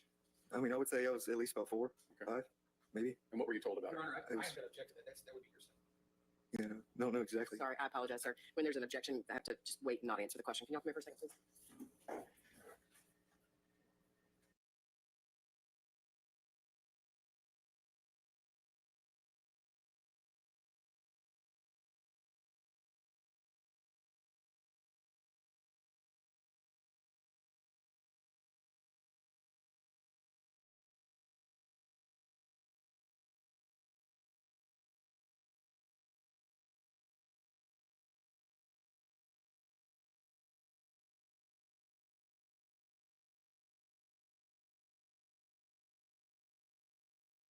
Mr. Wilson, the objections are overruled. Mr. McDermott, please go ahead. I'm going to attempt to go back in, if I may. Sure.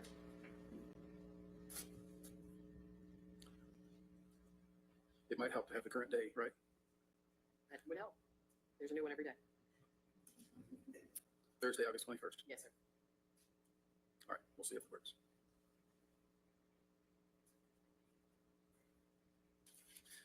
Okay, I'll repeat the question. Do you remember what you were told happened? That somebody had killed her, and that it's only so much you can tell a small child, but it was more so that it was done in a very horrific way. Did you at some point move in with your father? I mean, yes, And how old were you when that happened? it was after high school. It was. Okay. I can't recall the exact dates, but Do you remember where you lived at the time? yeah, same place he was found.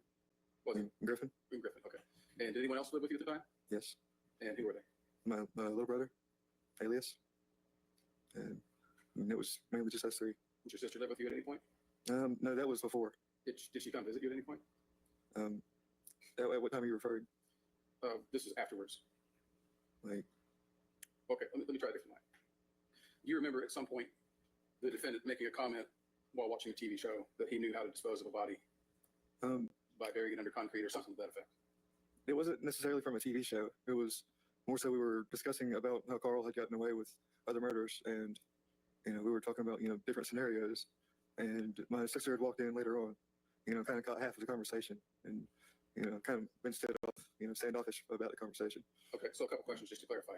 The context of the discussion was Carl Patton's murders. Right. Okay, and at some point Chrissy walked into the room and overheard the conversation. Yes. Your Honor, I'd like to share screen, please. Hey, are you in? I am in now. And what I want to share is previously discussed self-authenticating document. It's a nationally reported news article. I emailed it to you as you were about to. Y'all can. All right.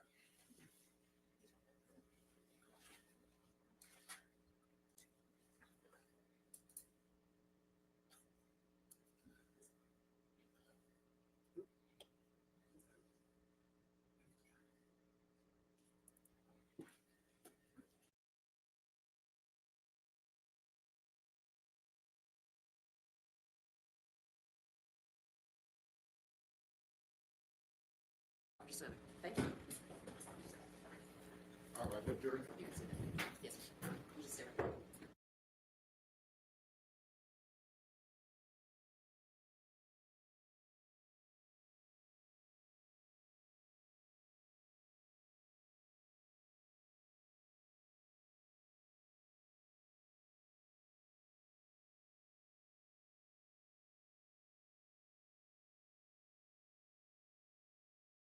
Outside for just a moment, please. Thank you. But don't wander far, okay?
Who that conversation was? We're talking about the one in 2001? No, 2021. 2021, thank you. And that was with Calhoun? Shepard. Shepard. Shepard and Okay. Layton. Okay. And it's the one where they, well, basically they get into this in passing. He mentions that their body was in bags. Speaking of something that happened much earlier, right? But they're like, we never told you they were bags. Okay. Mr. Wilson? Your Honor, I can't see how this is the proper witness to publish an article. I think that what he said himself is that he's offering it for the effect that it had upon Christopher Wolfenbarger. Not Joey Wolfenbarger, but Christopher Wolf. I think that needs to come from the defendant, Your Honor. This is using hearsay, and to say it's not for the truth of the matter asserted, unless he has personal knowledge of the facts behind it, it absolutely is offered for the truth of the matter asserted, not what effect it had on the defendant when you're asking another person to testify as to the effect that it had upon the defendant. Okay, well, by showing the article. I wouldn't let him testify about what effect it had on his father. Okay. Go ahead. Well, Your Honor, showing that article is tantamount to putting it into evidence. I think he can ask if he knows. He can ask what his personal knowledge is of articles on the. But to put that article on there and that somehow give it a self-authenticating extra level of authenticity, so to speak, and that's improper, Your Honor. Because that's what they're doing. They're bolstering. They're trying to bolster testimony by using a news article, which is not really how it should be done. I also, so at the time I did review the article, and I looked at some case law, and the concern I have here is that there are ways to ask Joseph Wolfenbarger, were you aware that your mother had been found? Did you become aware that your mother had been found in bags sometime before 2021 or whatever? There are ways to establish that. There are even ways to establish that news articles that were widely available existed. But the only purpose, in fact, the only purpose to offer a news story like this, the only reason that it's self-authenticating is because the idea is that the facts in there are true and can be relied upon because they are in widely available, reputable publication. And what I need to pull up the case law that I was looking at because it was like a week and a half ago. I was looking at it like a week and a half ago, but ultimately my concern is that this is going to confuse things because it is a long article with lots of detail, some of which may or may not be in front of the jury. And I would be worried about confusing the jury when really what I understand you to be talking about is what you're trying to establish is that the fact that Melissa was dismembered and found in bags was publicly available knowledge prior to 2021. And there are other ways to do that without injecting all of this narrative information that's been wrapped up in a prepackaged by Dateline NBC. Okay. A couple of things. I just want to backtrack to what you said about self-authenticating, the purpose of it being that the facts in there are true. That's not an authentication question. I understand it's not an authentication question. The self-authenticating just goes to, is the source what it claims to be? I understand, but we're not entering any true facts. Now, as far as the whole article being coming in, I began this discussion several days ago with Mr. Fawcett. I shared with him the link, and I said, I don't want to put the whole article in. I just want to have a screenshot of the one paragraph that says the body bags. And of course, this discussion is in the course of trial, you know how things go. I haven't gotten a ruling back and all that stuff. So my intention is not to put all these facts before the jury. It's just that one, and that's why along with the link, I sent a screenshot of just the beginning of the article that has has nothing more than introductory material and one paragraph that mentions the bags. That screenshot also has the date on there, so I can ask him what date was this published. Well, then that's why exactly why it shouldn't be let in, because he's using that to supplement questions that can be asked of this witness. I'm sorry, say that again, Mr. Wilson? Well, he's using the date, for example, the date of the article. He can certainly, as the court has already said, he can ask questions. Are you aware of these articles? Are you aware of these things? Rather than putting in an article itself.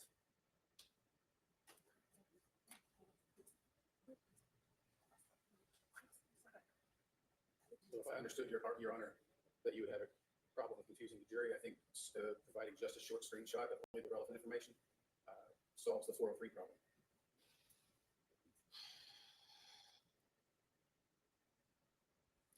I'm sorry, I'm trying to find my prior research, and for some reason, the Westlaw is not cooperating with me, so just give me a moment. Okay. Now I found it. So I want to take a look at that. Mr. McDermott, what were you saying, sir? I was trying to look at Westlaw and pull up my prior research. My apologies for interrupting. I was just appending on to what we had discussed, that you had discussed the problem of confusing the jury, the facts that may not be in evidence, and I think providing only the screenshot with the one paragraph and the relevant information solves that 403 problem, so there's no confusion. Well, I mean, the screenshot that you've provided says that Mr. Wolfenbarger was arrested on August the 7th. It says he's currently in custody. It tells a story about Christina when she was 3 years old, that I don't recall her testifying to. I mean, I'm looking at the screenshot that you attached to your email. Yeah, I'm a little, don't remember those being on there. Can I approach, Your Honor? Well, I'm going to share my screen so you can see what I'm talking about. So this They is, have gotten an earlier version of the screenshot. okay, well, the email that you sent me at the end of our pre-trial conference on Oh, that's right. The last update. Monday, Yeah, that's the screenshot that you sent me, and it has lots of information that is not in evidence and or inadmissible. that is true. Could I just redact that and leave what's below? So again, I don't understand why you need this news article to establish the fact you're trying to establish, which is that at least as of May of, does that say 2001? Yes, Okay. 2021. 2021, because So the point I keep trying to make is that this was published 3 days literally before they went down and interviewed him on this point. I understand that, but also couldn't you have established that with Calhoun or Shepard? I didn't interview Shepard. And, yeah, it could have been. I just mean, there are other witnesses in the case who could, okay, here's the, yes, sir. I don't want to hold up the court any Okay. further. If you want to rule against it, Okay. so be it, and we'll move forward. But it's authentic. No question it's authentic, but it still has to be relevant and non-prejudicial and It is not, relevant, but it's prejudicial. I understand that. and not hearsay or subject to an exception. And just because it can be authenticated doesn't make it not hearsay. And what I'm primarily concerned about is that it has minimal relevance for the concern. I think that the prejudicial nature of the facts that are contained in here, which are either not in evidence or would be subject to some sort of limit. I mean, like I said, even if you were to limit further what it shows, what I think I understand is that the purpose of this article is simply to demonstrate that in 3 days before the police talked to Mr. Wolfenbarger in 2021, there was a news article that said that she was found in bags. And there are other better ways that are less inflammatory and prejudicial than this narrative that's been put together and made all shiny and pretty by Dateline NBC. Okay. Anything else that we need to, and just to be clear, I understand I didn't give you a ruling, but I need y'all to let me know again when you need a ruling, right? Like that was 2 weeks ago. So, or, so. In all fairness, I definitely tried to make that happen. Well, I mean, you sent me an email, I understand that, but I've asked any number of times what other matters the parties need me to take up, and at no point did somebody say, oh yeah, there's this news article I want to ask Joey Wolfenbarger about, and you haven't ruled on that, Judge. Or, nor, in fairness, did the state say, hey, Mr. McDermott wants to offer this news article that we object to. Nobody brought that to my attention, so I apologize that we had to do it on the fly with the jury stepping out, but there's a reason I asked 87 times, is there anything else that y'all want me to address before we do whatever we're doing? Understood. Okay, thank you. So are we ready for the jury to come back? Mr. Wilson? Yes. Mr. McDermott? Let me ask one more question. Yes. I don't have any other questions for this witness except one. I was going to take a previously admitted exhibit, weather reports, and see if you would be able to read that for the jury. It's perfectly common sense. Any average person should be able to do it. And the detective is doing a piece of detective who sat there and hemmed and hawed and made a big deal about it. Isn't that document in evidence? Yes. So the jury can see it. Right. Can they not? Yeah. And if it's common sense, won't they be able to figure that out? So you say no good. I mean, I just don't know any, I mean, other than that if it's common sense, your average person should be able to read it. But if I recall correctly, the detective struggled a little bit to read it too. And so I'm not sure I understand why Mr. Wolfenbarger, hang on. I'm not quite sure I understand why Mr. Wolfenbarger would be able to understand it and relate that either. I Joey Wolfenbarger. I think that's the point. I think the detective was being dishonest. I think if an average Joe can't read it, it would impeach the detective's credibility. Mr. Wilson, that noise you just made is not an objection. I understand, Your Honor. Your Honor, I do object to that.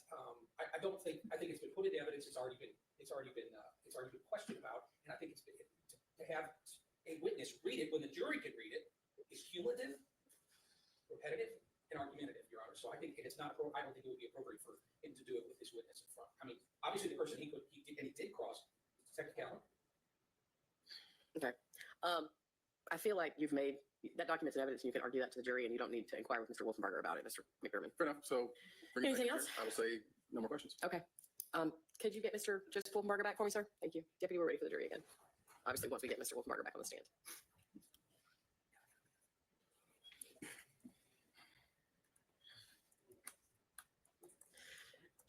Thank you, sir. Sorry for that delay. Come on back. And you can just come on back and have a seat on the witness stand. And Deputy, now we're ready for the jury.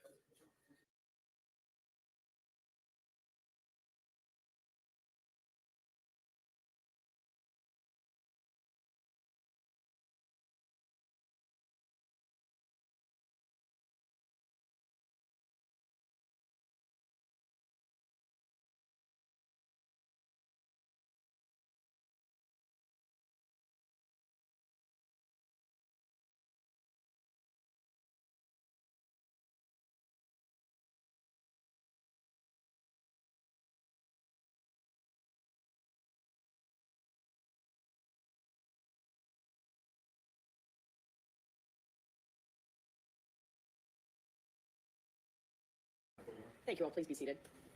Mr. McDermott, you may resume your examination. Thank you, Your Honor. No further questions for this witness. Thank you, sir. Mr. Wilson, questions for this witness? Yes, thank you very much. Now, you were born on July 5th of 1996, isn't that right? Yes, that's right. So you would have been about 2.5 when your mother went missing, correct? That sounds about right. And you have no personal memory of that, correct? Not of her, no. So you have no memory at all of your mother?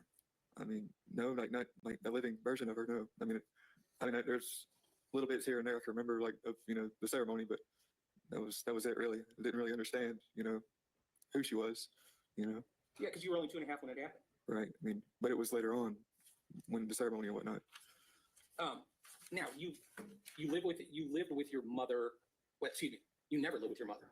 No, not really, no. Yes, you lived with Kathy Wolfenberger, your grandma. Right. She wanted you to call her mom. Not exactly. It was just more so it was easier that way. So you did call her mom. Yes. Okay.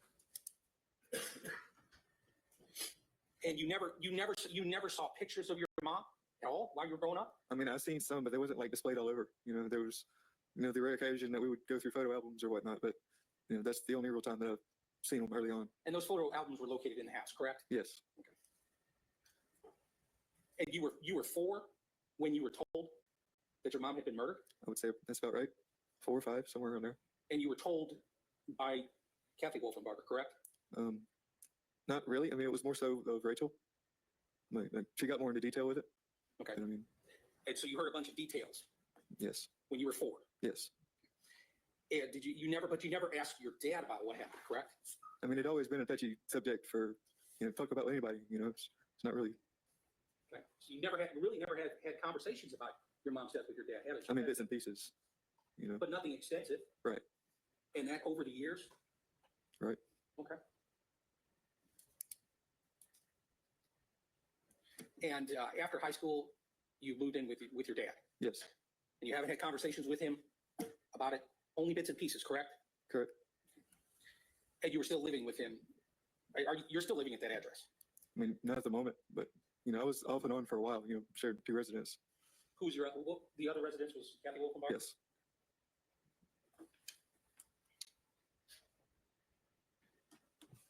Can I just have a moment? Sure.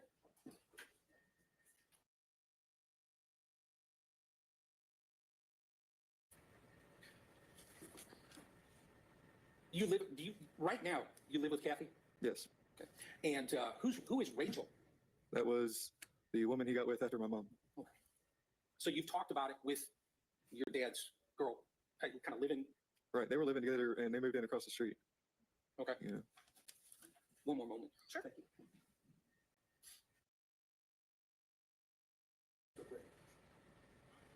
What year were you born again? 96. 96. So when Melissa's remains, or when you went to the ceremony, you mentioned the ceremony a while ago, and you said you had just faint memories from the ceremony. And that would have been in 2003, correct? Yes. And so you would have been about 6 or 7 at that point.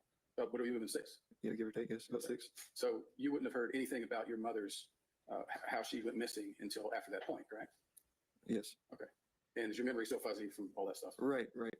Like I can remember like bits and pieces, like kind of where we were standing and whatnot, but just. And so is it safe to say that the discussions you had with Rachel would have come after that point? Right. Okay. No further questions. Thank you. Anything else, Mr. Wilson? Just very briefly. Sure. Now you have a full sister, correct? Can you? You have a full sister. You have a sister. Yes. And how much, or what's your age difference? 10 months. Between you and Chrissy? Yes. 10 months. Nothing further. Mr. McDermott? I'm nothing further. You may be excused. Thank you, sir. You can step down. You are excused as a witness. Mr. McDermott, defense may call us next witness. So, may we approach you? Yes.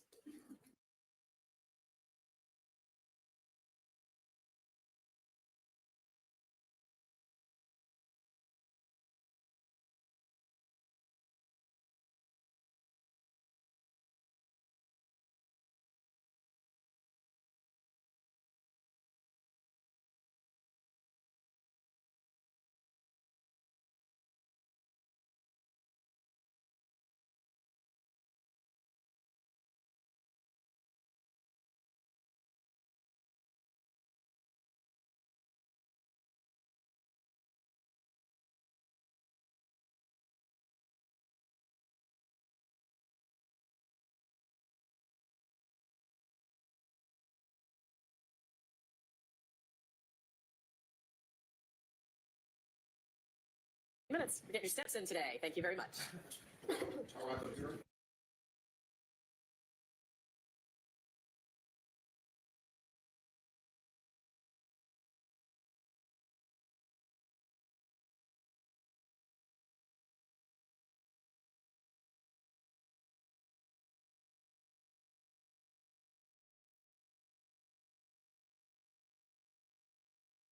Thank you. You may be seated. The jury's clear.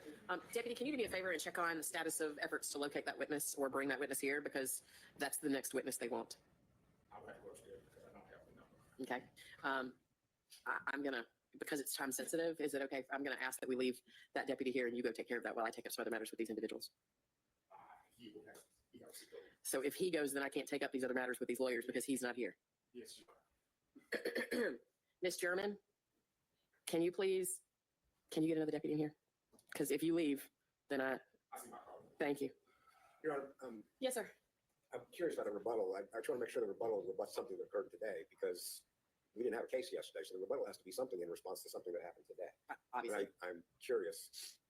I don't think they have to be clear, but I guess I'm preemptively filing a motion that they don't get to just start putting up new witnesses or dealing with issues that came up yesterday or last week, or it has to be rebuttal of today, because we didn't have a case before. I think we all know that that's what rebuttal's supposed to be. It is. Okay. What, though, of our other witness? They're not here yet. Mr. McDermott or Mr. Samuel, can one of you tell me who that witness is? Because I'm having the deputy check. Now, by some miracle. Someone's coming to believe. Thank you, sir. By some miracle, maybe he goes upstairs and finds out that that person is already in the sheriff's car and is on the way here from wherever it was that I saw that they were from, which was, far away. No, I thought it was out the west side toward Alabama. It's coming. It's Covington? Okay, so east side. Okay. But that's far. In any event, so let's say by some miracle that person is somehow going to be produced here today. But it's very likely that that person is not going to be produced here at any reasonable time to be testifying today. And so my understanding from you, Mr. McDermott, is that it would be that y'all would be moving for a continuance. Is that correct? Yes, Your Honor. Tell me who this witness is and why you believe it would that a continue to allow that witness to testify. So one of the undercurrents in this trial has been the relationship between Melissa and Christopher's family, Melissa and her family. A huge part of that is this custody battle, and I think the jury's going to have to decide at some point. One side was pressuring her to do this, and one side she wanted to be with, or maybe there's some other complex dynamics. In my opening statement, I gave basically said that the evidence is going to show that there's strong evidence of a very poor relationship between Melissa and her mother at the early stages of her life that ended up leading to her running away. Okay. The state has been able to counter that by presenting these evidence of these cards and the letter, et cetera, et cetera. But I have relied upon this witness to provide the evidence I need to sustain what I told the jury was going to show. And I think it's a relatively important piece of evidence to show that she did have a poor relationship with her mother.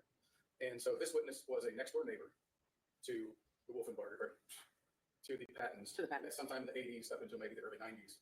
She was best friends with Melissa. she is going to testify that all the things I said in my opening, including some that are arguably worse. That they were locked in their rooms, they were not allowed to leave to get water. Melissa was not happy. Melissa began running away with her. Eventually, on at least one occasion, did drugs with her and got into some other things.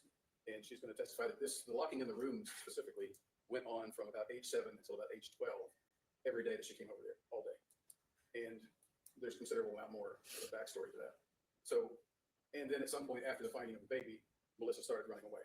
Well, that's in evidence. I mean, that part very clearly is in evidence. I've heard people discuss it multiple times, and not just through lawyer questions. I don't need her to establish that point, but it does establish it in the context of the timeline of what she calls Melissa's neglect and abuse. She will also testify that there were times that at some point her mother would not allow her to have makeup. She had to use colored pencils on her eyes. She's going to testify that her mother would not give her feminine hygiene products, that she had to use socks for pads. And I think those are all relevant as far as illustrating the relationship and the feelings Melissa would have had to her mother.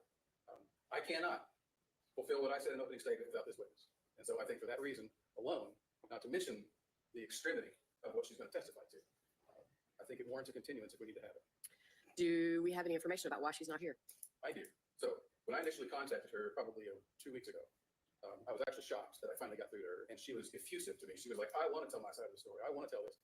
She's very clear. She's not a fan of Chris, and she's not on his side in this trial.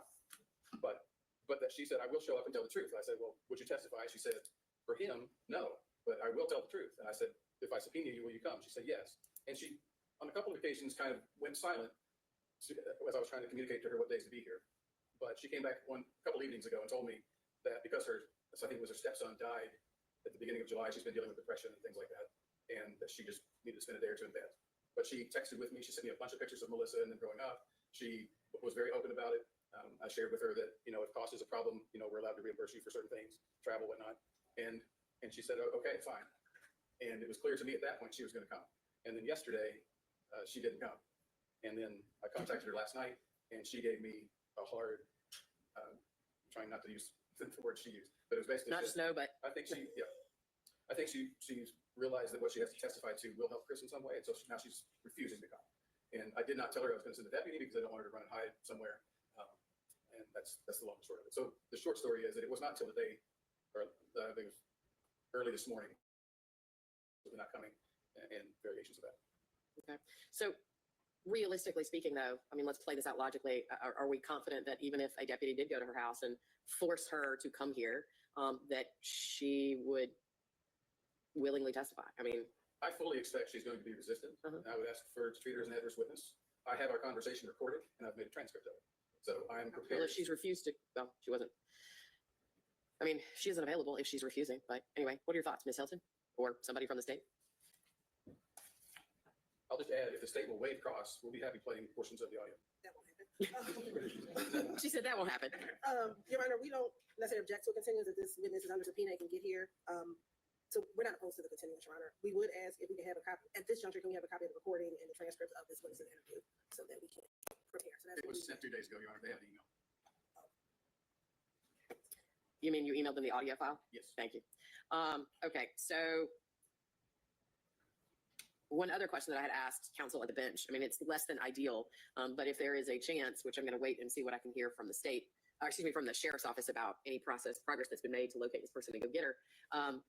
But if there is rebuttal, is it possible we could just go ahead with rebuttal and come back to this witness if we can get her here later today? I would not prefer that because I don't know what she's going to say, and my rebuttal witnesses may need to address what she's going to say, and so I wouldn't want to start giving my witnesses. In fairness, Mr. Wolfenbarger did pretty much tell you what he was going to. I mean, it sounds as if the only knowledge that she could have if she knew Melissa when she was a kid is Melissa didn't get along with her parents and some specific facts about it. But we never know what's actually going to come out on the stand. So we understand the recording, we understand what his proffer is, but I don't know what she's actually going to say, what's actually going to come before this jury. And so the state would prefer to have the defense finish their case, and then the state move forward with rebuttal at the conclusion of their case. Okay. Yes, Mr. McDermott. Yes, Your Honor. Your patience is unlimited and admirable. And there's no reason they couldn't go ahead with the rebuttal witness, and if our witness is here or not, we can still hold her over to the next day. I mean, I'm saying we can still do the rebuttal if they want to. Yeah, I know. So I think I know everything I need to know except for what effort, if any, has actually been made to go and find that person. So at this point, we're just going to have to let the jury cool their heels for a minute until I step off the bench so that Deputy Holt can go check, because for some reason, there's not two departments that do that, right? Or Miss Deputy Holt is stuck doing it himself, even though he's also got to be in here doing this part of the job. So in any event, I'm going to take a break for a moment so the Deputy Holt can step out and see what the answer is about this witness. And then I will come back and we will figure out what to do. I will tell you that I don't love the idea of a continuance, but if there's some reason to believe that she can be gone and gotten, and all I need to do is delay until perhaps in the morning, that's not unreasonable. But this case is going to the jury tomorrow. I mean, I just don't see a universe in which we can justify for what sounds to me like relatively narrow topic of inquiry for a witness, delaying this jury beyond having the case tomorrow. But I might consider a continuance tomorrow if there's some reason to believe that she might be gotten and delivered here and cooperative. So anyway, I'm gonna step off at 3 o'clock. I'll come back in maybe 10 minutes when hopefully Deputy Holt has some information for me. Thank you.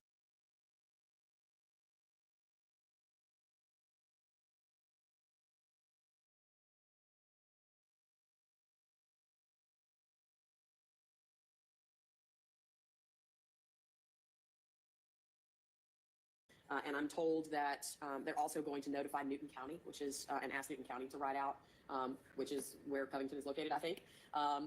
And that they believe that they will be able to provide the court with an update by, certainly before 9 tomorrow morning, that either they have secured the witness and are prepared to deliver her to the courtroom to testify, or that what I think is likely realistic if she's that reluctant is that they went to her house and knocked on the door and nobody answered.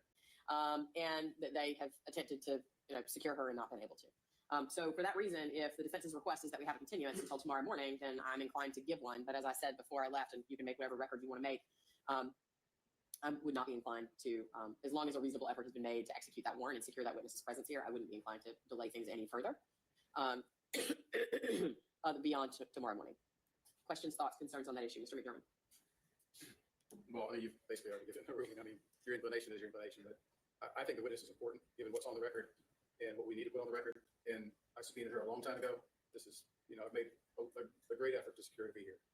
So, I would request, I understand the logistic aspect of it and difficulty for the jury and whatnot, but I would request a continuance at least through Monday,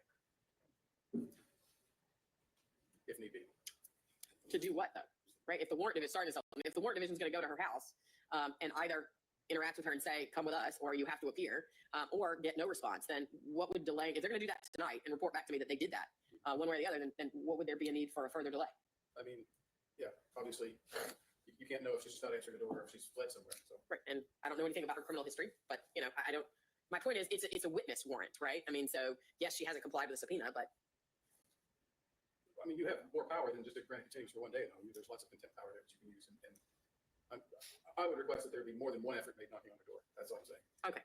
That's really what I was trying to get to is what else would you have me do other than what they're going to try and do tonight? So I understand further efforts. I'm sorry. Go ahead. I'm really sorry. There's a provision, of course, in the evidence code in the same section on enforcing subpoenas that says that in such cases, secondary evidence may be used to supplement their, I know you can't give an advisory opinion, but I already talked about possibly playing portions of the tape. I'm not sure what other remedy there might be in that regard. I would be happy to hear your thoughts and anything you've done in the past in that regard. Ms. Hill, what are your thoughts, ma'am? Yeah, we would be objecting to any, I guess, a couple of issues. So one, as far as the continuance, the state doesn't object to it continues to 9 o'clock tomorrow morning. At that point, I think I was taught in law school, don't make promises in the opening that you don't know if it's going to happen or not. And so, Mr. McDermott keeps saying, I made these promises in the opening, I made these promises in the opening. I don't think that determines whether or not this case moves forward in a manner that the court wants to, just because he said it in opening. As it relates to playing portions of this witness statement without the state being able to cross-examine, Your Honor, I think that we would be objecting. While she might be unavailable, we never had an opportunity in any previous hearing to cross-examine this witness. And so we don't believe that the unavailability hearsay statute would apply in this case because we haven't had an opportunity to cross-examine her. The statement we believe would be improper. Okay. And then the next question is with or without that witness, right? If the defense either has that witness and has her testify or doesn't have that witness, and then I guess calls any other witness it may or may not have tomorrow morning. And then I guess we're going to delay the state's rebuttal until tomorrow? Yes. Okay.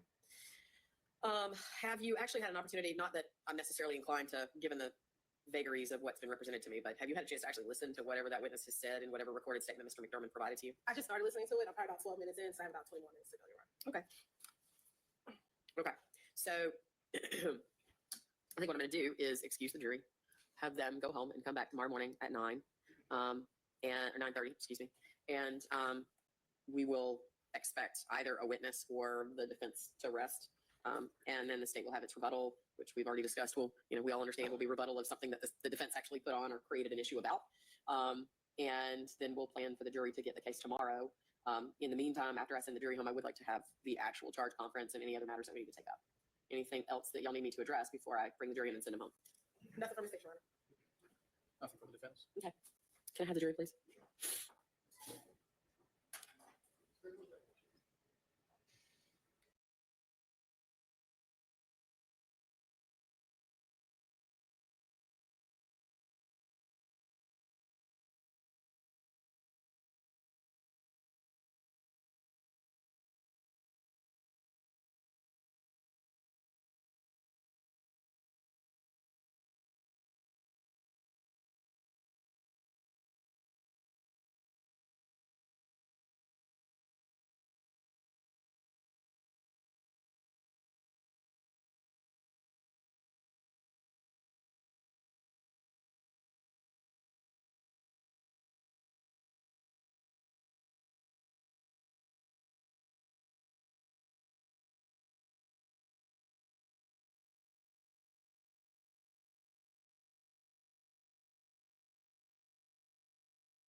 Identify any typographical errors or anything, please bring them to my attention because I like to fix them where I can. Some of them y'all have already brought to my attention.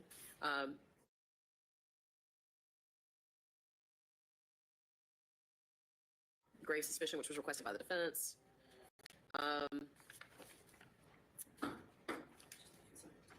Witness impeached. So we discussed witness supported, which we agreed to jettison yesterday because it hadn't been, no one had attempted to rehabilitate a witness in that manner. We didn't actually discuss tailoring of witness attacked, but tailoring it to the evidence, I didn't hear, thank you, I didn't hear anything about, certainly I've heard some intimations of bias generally, but I've not heard bias in the particular way that it's contemplated here. What are your thoughts, Mr. Samuel?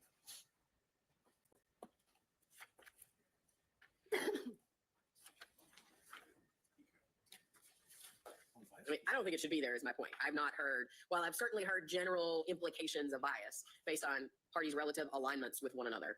I've not heard bias demonstrated in the particular manner that it's contemplated by this instruction. The state agrees, Your Honor. State what?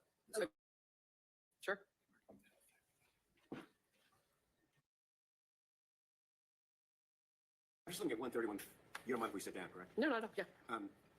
The original version had 3 bullet points. I'm trying to figure out what happened. Right, but because First one's gone. the first one's completely gone because nobody had any testimony about reputation for truthfulness. Okay. And this one is highlighted because I thought it was a closer call because obviously parties are always going to talk about that people have biases. But this bias is supposed to be presented in a particular way, and I've not heard any such evidence. I see what you mean. Okay, so instances of conduct of the witness, right? Right. I don't see that. So my inclination would be to take it out, and the only one that would be in would be criminal convictions. Excuse me. Prior statements. Okay, so Ms. Hilton, I had discussed with you yesterday this issue of immunity or leniency granted a witness. Mr. Samuel has made the argument that the case law is that the grant of immunity is so broad that it is essentially in service of any time that that witness ever testifies about those actions, and therefore it's a relevant consideration. I had expressed yesterday that I wasn't sure if there was any particular case law on this point, but that at least from a plain language perspective, the pattern charge is written in a very, very general sense.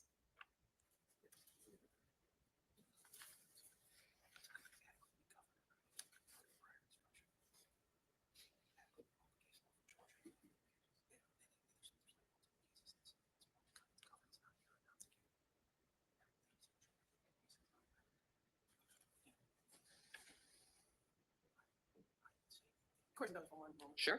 While they're talking, can I ask a question? I lost track of, is what's on the screen going to be in numerical order? Are you skipping? No, they're in the order.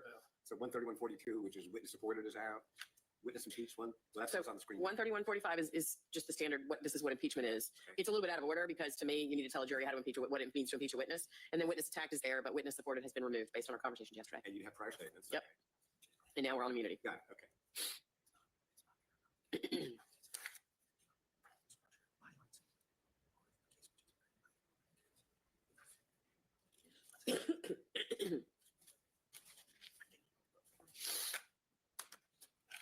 Your Honor, I didn't know if the court had a chance to consider the lead case and what I think what's a fair characterization of the case law is that it is not error not to give the immunity or leniency instruction. We feel that in this case, this is really meant, and if you look at all the case law, and there's plenty of case law in Georgia with Lee and a bunch of other cases from the Supreme Court that say that it's not error not to give it. I think that we feel like that unfairly having its own instruction is an unfair emphasis on immunity and leniency, which is a very, very minor part of this case. Whereas it is adequately covered under the prior instruction based on credibility of witnesses, Your Honor. We feel like that having extra instructions in general runs a risk of confusing the jury. I don't know. This is relatively clear. I'll admit that, but we do feel like it unnecessarily highlights that. I don't think you need to give it. This is not the same thing. That is meant for a case where a co-defendant has got immunity. I mean, that's really what it is. Right, and we discussed that yesterday. I agree with you. That's typically where it comes up. But it is written in such a general way. I will say this, though, to your point, Mr. Wilson, Mr. McDermott or Mr. Samuel, I mean, even if the court doesn't give that instruction, you're still allowed to argue that she got immunity for assisting her husband in murdering people, right? I mean, the argument you're going to make regardless of whether I give that charge or not. Yes, but this is in the credibility of a witness based on being protected by the immunity, not that she's a bad person. This instruction deals with the fact that she was rewarded for testifying and is still under that protection. She's still protected by the immunity she received. If she Right, but it's not immunity in this case, is their point. And it does so in theory, it doesn't, in theory, it would be lesser likely to influence her testimony here, I think is what the state is saying, because there's so many parts of a jury instruction which aren't the most important part of the case. Sure. I mean, most of all of this impeachment and witnesses and are not critically important issues. They're just overall view of the types of things the jury can consider. Inconsistent statements. When you're talking about a credibility, why bother talking about inconsistent statements? Why talk about prior statements and stuff? It's because you're giving an overall view of the types of things the jury can consider, not required to, but can consider in evaluating the credibility of witnesses. I don't think we should take out something just because it's not error to take it out. We should only take out items that are just completely irrelevant to the consideration of the case here, like we've been doing with a couple things now. Okay. I'm going to look at it again. I did look at the general case law. I mean, again, I don't disagree with the state's assessment that this is typically intended for where a party in the case who's testifying has gotten immunity related to the case. And I also don't agree with you that the case law says it's not error to not give it, because you can still make an argument. Even if I don't give that charge, the defense can still argue. Well, yes, Your Honor. I just don't think I think the case law is clear. It's not error for the court to instruct the jury. But that's what I just said, right? I agree with you that it's not error to not give it.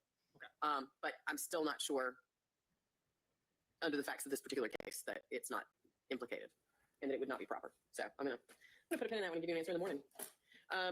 Okay. Single witness, defendant's choice not to testify, prior difficulties between the parties. So I would like to have a discussion on this topic because I think that although we have spoken in the generic about the prior difficulties that are alleged by the state between this defendant and the victim in this case, what I actually ruled was that those facts about those prior instances and allegations of physical altercation or abuse between the defendant and the victim were intrinsic evidence. And the law is clear that intrinsic evidence can be considered for any purpose once it's admitted. And this instruction says that the jury can only consider it to the extent that it demonstrates the state of feeling between the defendant and the alleged victim, which I'm concerned confuses the jury between the purpose for which they can consider it or not. Having said that, I also think that it might make sense to err on the side of giving this charge because the limited nature of the consideration might be better. I don't know. I do have concerns about it. I mean, as I said, the law is clear as far as I'm concerned. Although prior difficulties, there is no case law that I can find that gives me a Venn diagram between prior difficulties and intrinsic evidence. There's some discussion in Carlson and some other things that, yes, the federal treatment of it and the state treatment of it are that prior difficulties are likely treated as intrinsic, but no discussion of the dueling standards that might apply. Because again, if it's intrinsic, then it can be considered by the fact finder for any purpose. If it's truly prior difficulties evidence, then it's limited in the manner that is described in this jury charge. Thoughts? Well, I think I expressed my thoughts yesterday that I mean, maybe it's protecting the court as much as anything. It is if in fact the court says some of this is intrinsic, some of it's not, and some of it went back years. Some of it, we don't even know what time frame they were talking about. If there was prior difficulties that were some of the earlier ones at one of the earlier Waffle Houses that goes, I think, before even July of '98, rather than being intrinsic, that may have been a prior, would fit more than the Venn diagram part of prior difficulties, and at least we're protected from that. The real point is we don't want a jury saying you're guilty of murder because of the way you treated her before. That's the whole point. Right. I mean, I don't even know with intrinsic cases it wouldn't be improper. I mean, there is an instruction much later on. You can only convict him with that with which he is charged. Right. It's really reiterating that in this context. What happened to 13400? Did we just skip over that? Or 130. 00. 13400.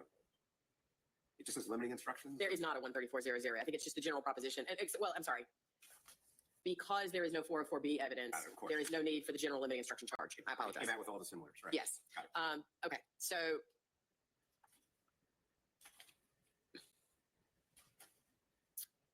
hang on. No, lost it. There it is. Thank you. So yesterday, the defense has requested this charge, and yesterday the state indicated that they didn't have any objection to giving that charge. I think there's probably a reason to consider giving the jury the charge, because whether it's, I mean, I've ruled it's intrinsic, but it is in the nature of prior difficulties between the two parties. And so if the state doesn't object to the defense's request that I give the charge. When I'm trying to just think through kind of what the court just said, because we have case law like Flowers v. State, in which prior difficulties between a party could be motive, or could be they're coming for other reasons other than because it's intrinsic, right? And so, well, Flowers is a 404B case. To be clear. Well, there's two different Flowers, but one of them is a 404B case. It says even prior difficulties have to be evaluated under 404B. You don't get notice. That's the weird difference between prior difficulties and 404B. So then the question becomes: do we get 13420 and go back and get 13410? Hang on. And when you find Hughes again, if it pops up, I can't find that citation for some reason. Sure.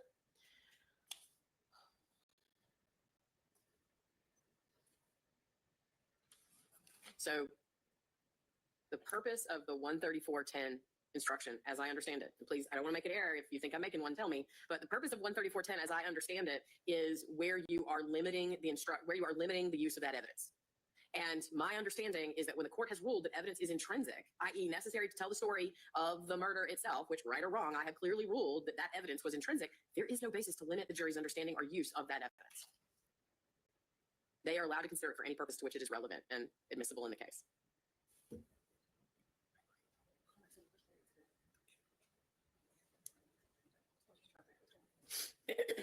Right, so then we would ask for 13420 not to be given, so it does not limit the purpose for which we introduce the intrinsic evidence of the prior difficulties of between Mr. and Mrs. Wolfenbarger. So we actually should not get 134. Okay. Mr. Samuel, your position is you do want it to be given, correct? For sure. Okay. Right now it's in. and that's gonna be my additional homework. Let me give you the Hughes case before, now that I have finally gotten my history on Westlaw to pull up.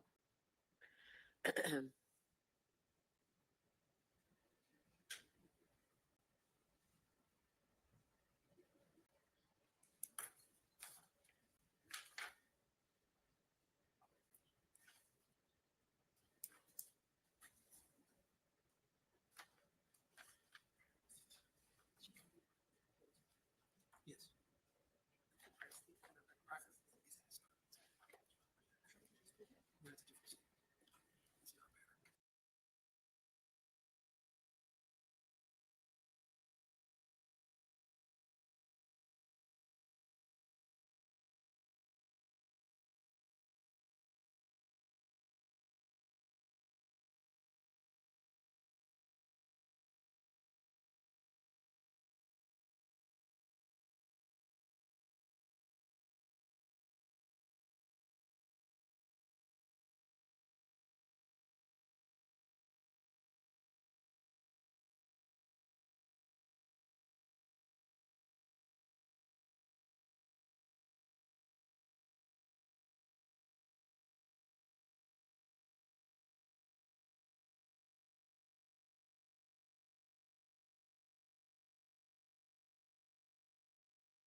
Very bad at navigating my history. Give me a few minutes and I'll find it before we call it a day. It's my responsibility. You had given me 296 Georgia something, and I just couldn't.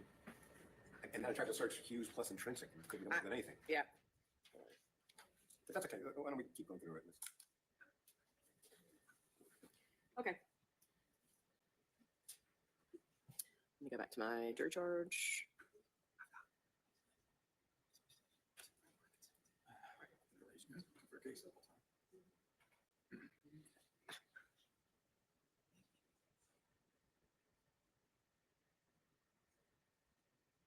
Okay. If you don't mind jumping back and forth, I just found Hughes for you. Thank you. 312 Georgia 149. I believe that's the case you. Well, I want to look because there was, the case I was particularly looking at was one particular prior domestic incident. And when I was just looking now, I found another Hughes case that involved 3 brothers, and I'm not sure that's the case I was looking at. So I wanted to find it again, but it was specifically related. It talks about both prior difficulty and intrinsic. And the admission was specifically related to a prior incident of the defendant allegedly slashing the tires, I think, Oh, I saw that. of the victim. I ran across that this afternoon when I was looking. It just didn't seem to be the same. Anyways, my issue. So. Okay. So 13430, yeah, that's next. Yes, and I have tailored it. Right now, the only evidence is evidence that witnesses have prior convictions, and so I've tailored it just generally to that. So we had some discussion yesterday about identification, and there was a discussion of whether or not to give 13510 or some portion of it. Obviously, the second portion of 13510 is very clearly directed at people who are, stranger observations of, wrongdoers, alleged wrongdoers, and that's not really what we have here. The more I looked at it, the more I thought, if we're not going to give that portion of 13510, is there really even any point to give 13510 when 13511 says it's the state's burden to identify this defendant as the person who committed the offense, which is really what's at issue in this case. Yeah, sure. We were going to, I'm not sure if the state requested it, or we were going to withdraw 13510. Yeah, I think it's pretty standard for the state to request both of them. And so, yeah, I will remove 13510 with everyone's agreement. Okay. And 13430, because there are no prior convictions against Mr. Wolfenbarger, because he just had misdemeanors. There was no felony against Mr. Wolfenbarger was introduced. You said against any. Well, what do you have? Just a witness? Yes, it just says that it's been tailored. You have received evidence of prior convictions of witnesses who testified in this case. You may consider this evidence only insofar as it may relate to attacking the credibility of the witness and not for any other purpose. And then definition of crime, intent, no presumption of criminal intent, presumptions and inferences, malice murder, motive, felony murder, causation and felony murder, aggravated assault with a deadly or offensive weapon. Did you correct the typo on 21030? I believe I did, where it said they, it now says he. Okay. And then there was some discussion yesterday that I don't think, setting aside for a moment the still pending DV motion regarding this issue of the offensive weapon. Do you have any, let's assume for a moment that I'm going to deny the motion for directed verdict and that the issue of felony murder based on aggravated assault is going to go to the jury. typically the charge of aggravated assault is accompanied where it's not like with a deadly weapon or a handgun where we all know it's a deadly weapon. It is accompanied by this charge, which I believe was requested by the defense. Any objection to that charge? Or don't 220, Yes.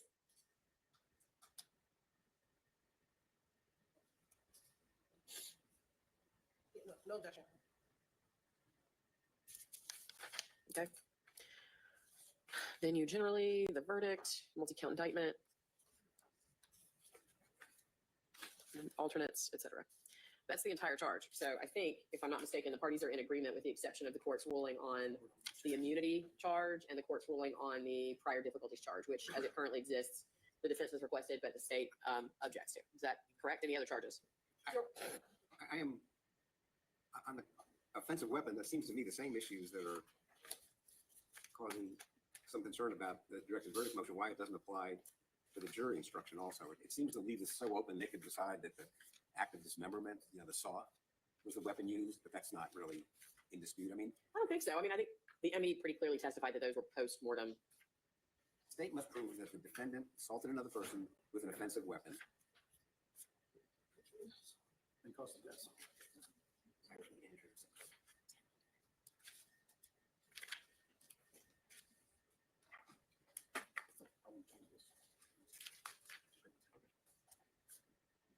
I mean, there's no display of anything to the jury.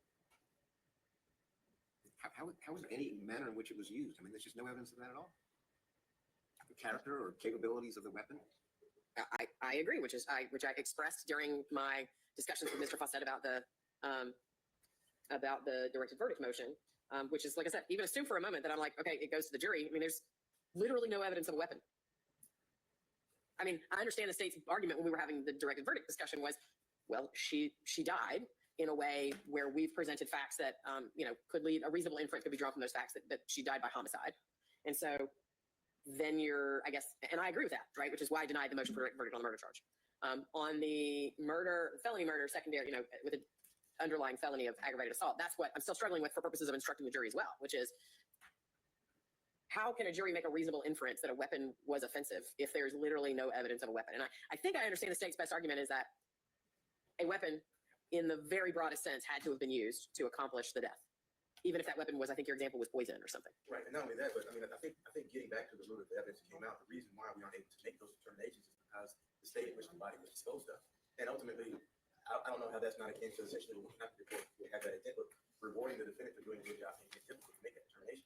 I think that there are facts and evidence. The judge, your Honor, is going to give the jury a definition of offensive weapon, and it's up for the state to convince the jury that there is an object or enough facts and evidence that the jury can make those reasonable inferences that an object was used, and it fits that category that the judge is going to define as to what that offensive weapon is. I think that there is testimony from Dr. Gilbo, Dr. Terry, the investigator Miller, not just as the photographs, but the injuries, the manner in which they believe that the body was dropped off and murdered at a different location, that it wasn't sacked up at that location. I think all the facts in this case not just point to a homicide, but a homicide. We never said that she was killed with the saw, although that is still a possibility. She could have been. But we don't have the parts of her body that are necessary to make those determinations. And we don't have them because the defendant disposed of those parts. And I think that the jury has enough facts before it to make all those reasonable, common sense, logical deductions. Mr. McDermott? Your Honor, the state has to prove its case beyond a reasonable doubt from evidence, not from a lack of evidence.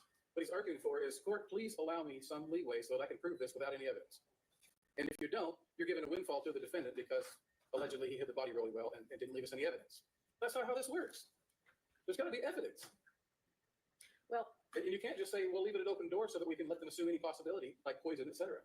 That is directly contrary to how this is supposed to work. Well, it seems as if I have some additional homework to do tonight, but I already did because I took it under advisement. But can I make one last correction? Sure. This is nitpicky, but I think the statute warrants it. 13020 on direct and circumstantial. The last paragraph. Pass it. 13020. You're right. The last paragraph excludes all reasonable theories of innocence. The statute says hypotheses, and I would request that be changed. Okay. I will take a look at this. There are two versions of that pattern charge. There are two versions of the direct and circumstantial pattern charge. There's the long version and the short version. This is the short version, number one. Number two, this has also been plain language by the plain language the pattern jury instruction plain language committee. So in an effort to get rid of big words and use words that are readily accessible is, I suspect, likely why hypotheses isn't there and theories is. But I will take a look at that. Thank you.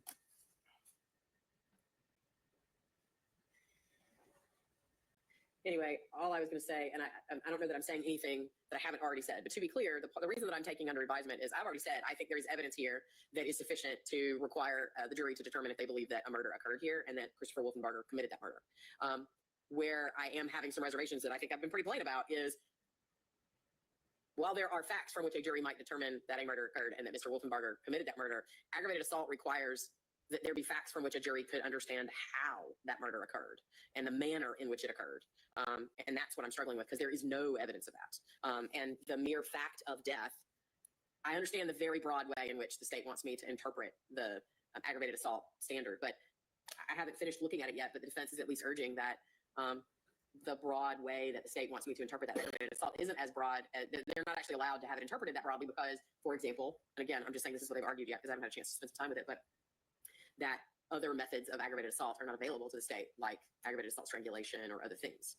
And yeah, well, that's why I mentioned it, because I don't know that I'd heard a clear response from the state on that point. Well, I would like to pose an hypothetical for the court to consider. I think may, if I could. Sure. So I would say let's say we have an example where an individual is found deceased and they have a significant injury to, say, their head, and you have another individual that just no other evidence, but they confess to it. I did it, and you don't have any other facts with that. You ultimately would have evidence not of an object. You wouldn't have evidence of a weapon that was used. All you would have at that point is the confession tying the person to the crime, the injury to death, and then you would have the injury itself.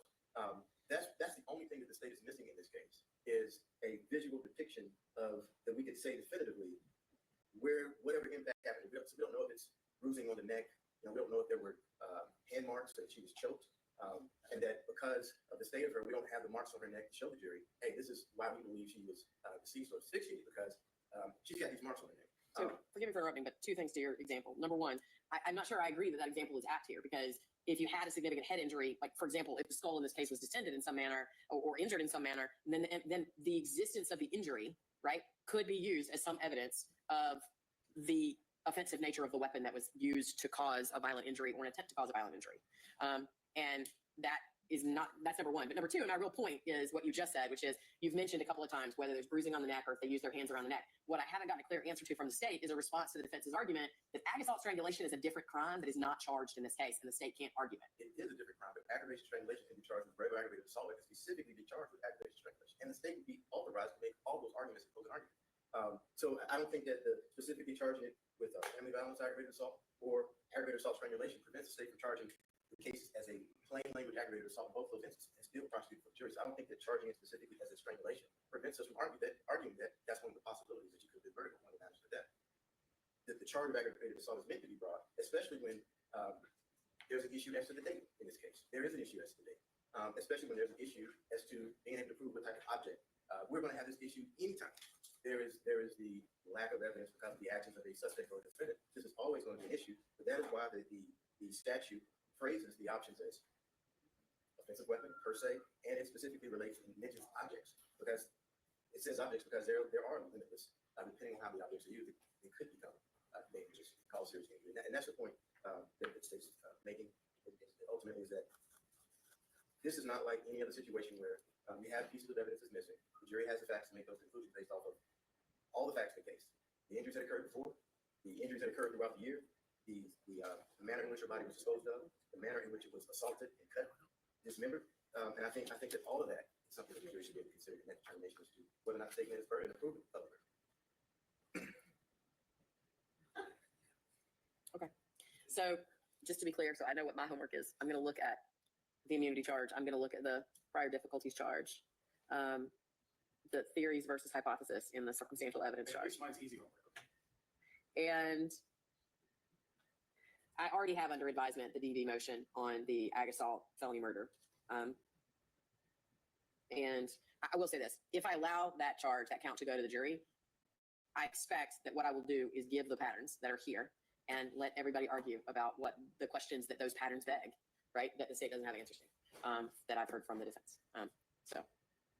Your Honor, Yes, ma'am. Looking or researching, I know that we've had some statements come in prior inconsistent statements come in. I know we have the prior statement charge and rules of credibility, but specifically that the prior inconsistent statement can now come in as substantive evidence, and so that they can take what the prior inconsistent statement was as fact or as substantive. And so I don't believe that the prior statements charge adequately addresses that. So I'm just trying to, and we don't have a pattern charge on that specific topic, so I may be emailing the court. Okay, that's fine. Non-pattern charge. Okay, I mean, I'm looking for a prior inconsistent statement with the substantive portion. but that's, I mean, that's because it's a relevance ruling, right? Prior inconsistent is whether it's coming into evidence because it was disputed. And I believe those statements are in evidence, right? So the question is to tell the jury what to do with them. And I think the issue is go back and look at the prior inconsistent statement, or excuse me, the prior statements charge. I think that the pattern discussions indicate that it was intentional to do a broader, more general statement about the purpose of prior statements. And if you look, it doesn't say that you can only consider it for its, inconsistency. It's for you to decide why they would have said one thing before and said something else now. So I believe that that's why there's not a pattern that specifically highlights that it was inconsistent or not inconsistent, et cetera. But if there is other language you want the court to consider, I will of course consider it. Thank you. Anything else from anybody before we adjourn for the day? Okay. I will see you guys in the morning at 9:30. Yes, ma'am.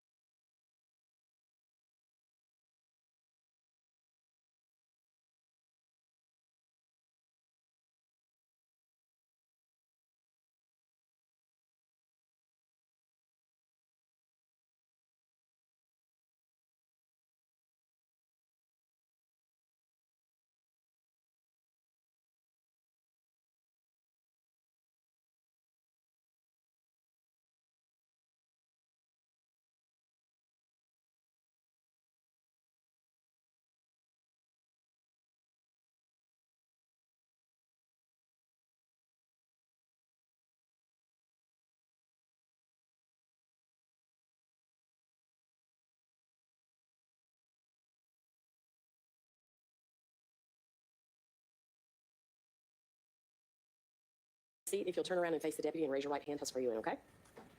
You swear, I'll find you.